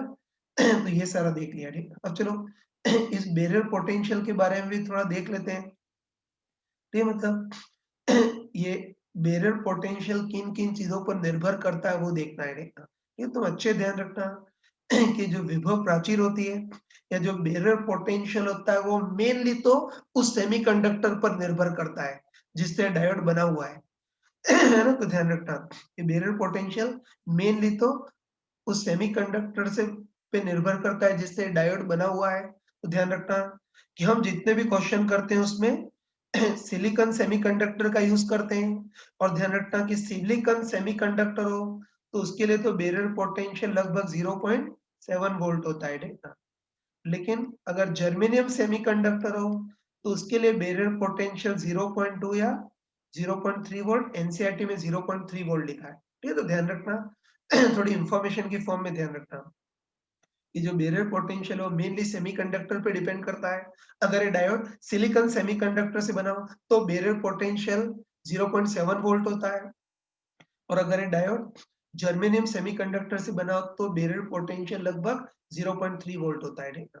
अब ध्यान रखना तो ये बैरियर पोटेंशियल मेनली तो उस सेमीकंडक्टर पे निर्भर करता है, लेकिन थोड़ा-सा ये डोपिंग की सांद्रता और ताप पर भी निर्भर करता है, लेकिन डोपिंग की सांद्रता और ताप पर निर्भरता बहुत ही कम होती है, ठीक है ना। मेनली ये सेमीकंडक्टर पे डिपेंड करता है, ठीक। अब देखो ये चीज हम हर साल पढ़ाते हैं, है ना, हर साल ये चीज पढ़ाते हैं, लेकिन अ, ये नीट 2014 में इसी का ही क्वेश्चन आ गया था। ये तो हमको क्वेश्चन में दे रखा था कि डायोड में जो बैरियर पोटेंशियल बनता है वो किस किस चीजों पर निर्भर करता है वो देखना था। तो ए ऑप्शन में लिखा था कि बैरियर पोटेंशियल उस सेमीकंडक्टर पर निर्भर करता है। बी ऑप्शन में दे रखा कहा था कि बैरियर पोटेंशियल ताप पर निर्भर करता है। सी ऑप्शन में दे रखा था कि बैरियर पोटेंशियल डोपिंग की सांद्रता पर निर्भर करता है। और डी ऑप्शन में लिखा था कि इन सभी पर निर्भर करता है। तो इस पे कौन सा आंसर लिखना होगा, डी आंसर ही लिखना होगा। ये तो हमको प्रैक्टिकली पता है कि बैरियर पोटेंशियल मेनली तो सेमीकंडक्टर पे डिपेंड करता है, लेकिन थोड़ा सा ताप और डोपिंग की सांद्रता पर भी निर्भर करता है। इसलिए मतलब उपरोक्त में से सभी उसी ऑप्शन को टिक करना पड़ेगा, ठीक है। लेकिन अगर डी ऑप्शन नहीं होता, ठीक है, डी ऑप्शन कोई और होता, डायोड के आकार पे निर्भर करता है, ऐसा अगर कुछ होता, तो फिर हमको फिर ए ऑप्शन सिलेक्ट करना पड़ता है, ठीक है। फिर बहाना ही बनाते हैं कि वैसे तो बैरियर पोटेंशियल सब पे निर्भर करता है, लेकिन सेमीकंडक्टर पर सबसे ज्यादा निर्भर करता है। तो all of the above answer नहीं हो, ऑप्शन नहीं हो, तो फिर हम ये सेमीकंडक्टर पर निर्भर करता है उस ऑप्शन को टिक करेंगे। तो थोड़ी स्मार्टनेस होनी चाहिए, ठीक है। तो ये हमने डायोड का पूरा वर्किंग देख लिया, ठीक है। है ना? बस हम पक्का बोल सकते हैं ना? ये तो हम कंफर्म बोल सकते हैं कि बताओ इधर बहुत सारे होल्स होंगे जो मिक्स होने के लिए बिल्कुल तैयार बैठे होंगे, है ना? हम कह सकते हैं कि इस वाले भाग में बहुत सारे होल्स होंगे जो मिक्स होने के लिए बेताब बैठे होंगे। उसके बाद इधर बहुत सारे इलेक्ट्रॉन होंगे, वो भी मिक्स होने के लिए तैयार बैठे होंगे, लेकिन अवक्षय परत का विद्युत क्षेत्र इनको और मिक्स होने से रोकेगा। और ये जो इंटरेस्टिंग नमूना होता है उसको पीएन जंक्शन डायोड बोलते हैं, ठीक है? तो ये पीएन जंक्शन डायोड का भी सारा जो मैंने बताया उसको प्रॉपर किताबी शब्दों में इसकी थ्योरी मैंने लिख दी है। तो इसको नोट तुम कर सकते हो, ठीक है? बस पीएन जंक्शन डायोड का, है ना? पीएन जंक्शन डायोड की वर्किंग को बहुत शॉर्ट फॉर्म में जस्ट 1 मिनट में समराइज कर लेता हूँ। ये तो ध्यान रखना कि पीएन जंक्शन डायोड बनाने के लिए हम कोई सिलिकॉन की चिप लेते हैं, है ना? तो डायोड बनाने के लिए सिलिकॉन की चिप लेते हैं। तो इसके लेफ्ट साइड से हम पी टाइप की अशुद्धि को वाष्प अवस्था में विसरित करते हैं और राइट साइड से एन टाइप की अशुद्धि को वाष्प अवस्था में विसरित करते हैं। तो बताओ इधर से पी टाइप की अशुद्धि सॉरी, इधर से पी टाइप की अशुद्धि विसरित की है तो इधर से होल्स आगे बढ़ेंगे, और इधर से एन टाइप की अशुद्धि विसरित कर रहे हैं तो इधर से इलेक्ट्रॉन आगे बढ़ेंगे। और नॉर्मली बच्चों को लगता है कि ये इलेक्ट्रॉन होल सब के सब न्यूट्रलाइज हो जाएंगे, है ना? अधिकतर को ये लगता है इधर से होल्स आगे बढ़ रहे हैं, इधर से इलेक्ट्रॉन्स आगे बढ़ रहे हैं, और अधिकतर लोगों को ये लगता है कि कुछ समय के बाद सारे इलेक्ट्रॉन और होल आपस में न्यूट्रलाइज हो जाएंगे। लेकिन प्रैक्टिकली ऐसा नहीं होता है। प्रैक्टिकली क्या होता है वो भी देखा था कि बताओ इधर से होल्स आगे बढ़ेंगे और इधर से इलेक्ट्रॉन्स आगे बढ़ेंगे।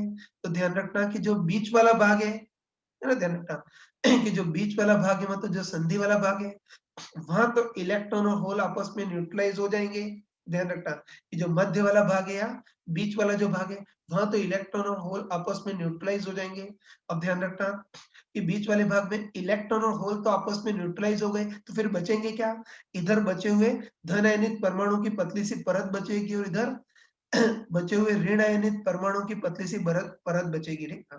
और बस ये जो परत होती है उसको अवक्षय परत बोलते हैं, क्योंकि यहाँ इलेक्ट्रॉन और होल का अकाल होता है, मतलब आवेश वाहकों का अकाल होता है, इसलिए इसको अवक्षय परत बोलते हैं, ठीक है ना? तो बस अवक्षय परत में इधर पॉजिटिव आयन की पतली सी परत होगी जो गति नहीं कर सकते, इधर नेगेटिव आयन की भी पतली सी परत होगी जो गति नहीं कर सकती है। और ये जो पतली सी परत होती है उसको अवक्षय परत बोलते हैं, ठीक है? उसके बाद देखा था कि इधर धन आयनित परमाणु की पतली सी परत और इधर ऋण आयनित परमाणु की पतली सी परत है। तो बताओ इसके कारण अवक्षय परत के अंदर अंदर एक स्ट्रॉन्ग विद्युत क्षेत्र उत्पन्न होगा। ये संधारित्र जैसा स्ट्रक्चर हो गया ना, तो इसके कारण अवक्षय परत के अंदर अंदर स्ट्रॉन्ग विद्युत क्षेत्र उत्पन्न होगा जिसकी दिशा प्लस से माइनस की ओर होगी। और अवक्षय परत में स्ट्रॉन्ग विद्युत क्षेत्र उत्पन्न होगा तो अवक्षय परत के अक्रॉस विभवांतर भी उत्पन्न होगा, और साफ साफ दिख रहा है कि अवक्षय परत का विभवांतर या अवक्षय परत का जो विद्युत क्षेत्र है वो इलेक्ट्रॉन और होल को और मिक्स होने से रोकेगा। बस हम पक्का बोल सकते हैं कि जो मध्य भाग या जो अवक्षय परत है वहीं इलेक्ट्रॉन और होल न्यूट्रलाइज हो पाएंगे। बाकी जैसे ही अवक्षय परत का विद्युत क्षेत्र उत्पन्न हो गया उसके बाद इलेक्ट्रॉन और होल और मिक्स नहीं हो पाएंगे। ये अवक्षय परत का विद्युत क्षेत्र है, विभवांतर इनको मिक्स होने से रोकेगा, तो ये विभवांतर दीवार का काम करेगा, इसलिए इसको विभव प्राचीर बोलते हैं। तो बस पक्का बोल सकते हैं कि इधर बहुत सारे होल्स होंगे जो मिक्स होने के लिए तैयार बैठे होंगे, इधर बहुत सारे इलेक्ट्रॉन होंगे जो मिक्स होने के लिए तैयार बैठे होंगे, लेकिन अवक्षय परत का विद्युत क्षेत्र इनको और मिक्स नहीं होने देगा। ये जो इंटरेस्टिंग नमूना है उसको डायोड बोलते हैं, ठीक है? अब देखो ये तो डायोड का वास्तविक फिगर हो गया। अब डायोड का सिंबॉलिक चित्र देखना, तो ध्यान रखना तुम कि डायोड को सिंबॉलिकली ऐसे एरो से प्रदर्शित करते हैं।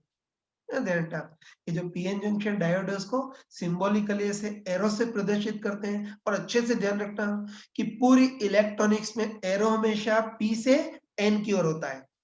ये तो बस पीएन जंक्शन डायोड को ऐसे एरो से प्रदर्शित करते हैं, और एरो हमेशा पी से एन की ओर होता है।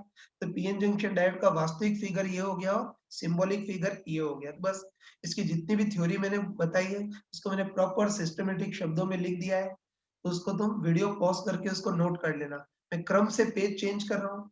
ये से डायोड की थ्योरी का पहला पेज ये है, उसका दूसरा पेज ये है, उसका तीसरा पेज ये है, और चौथा और लास्ट पेज ये है, ठीक है? ये तो डायोड का स्ट्रक्चर, है ना? तो डायोड के सारे बेसिक कंसेप्ट पढ़ लिए। अब इस डायोड के सर्किट और वो सब हम अगली क्लास में पढ़ेंगे। तो इसको ढंग से समझ करके, देख करके ढंग से नोट कर लेना।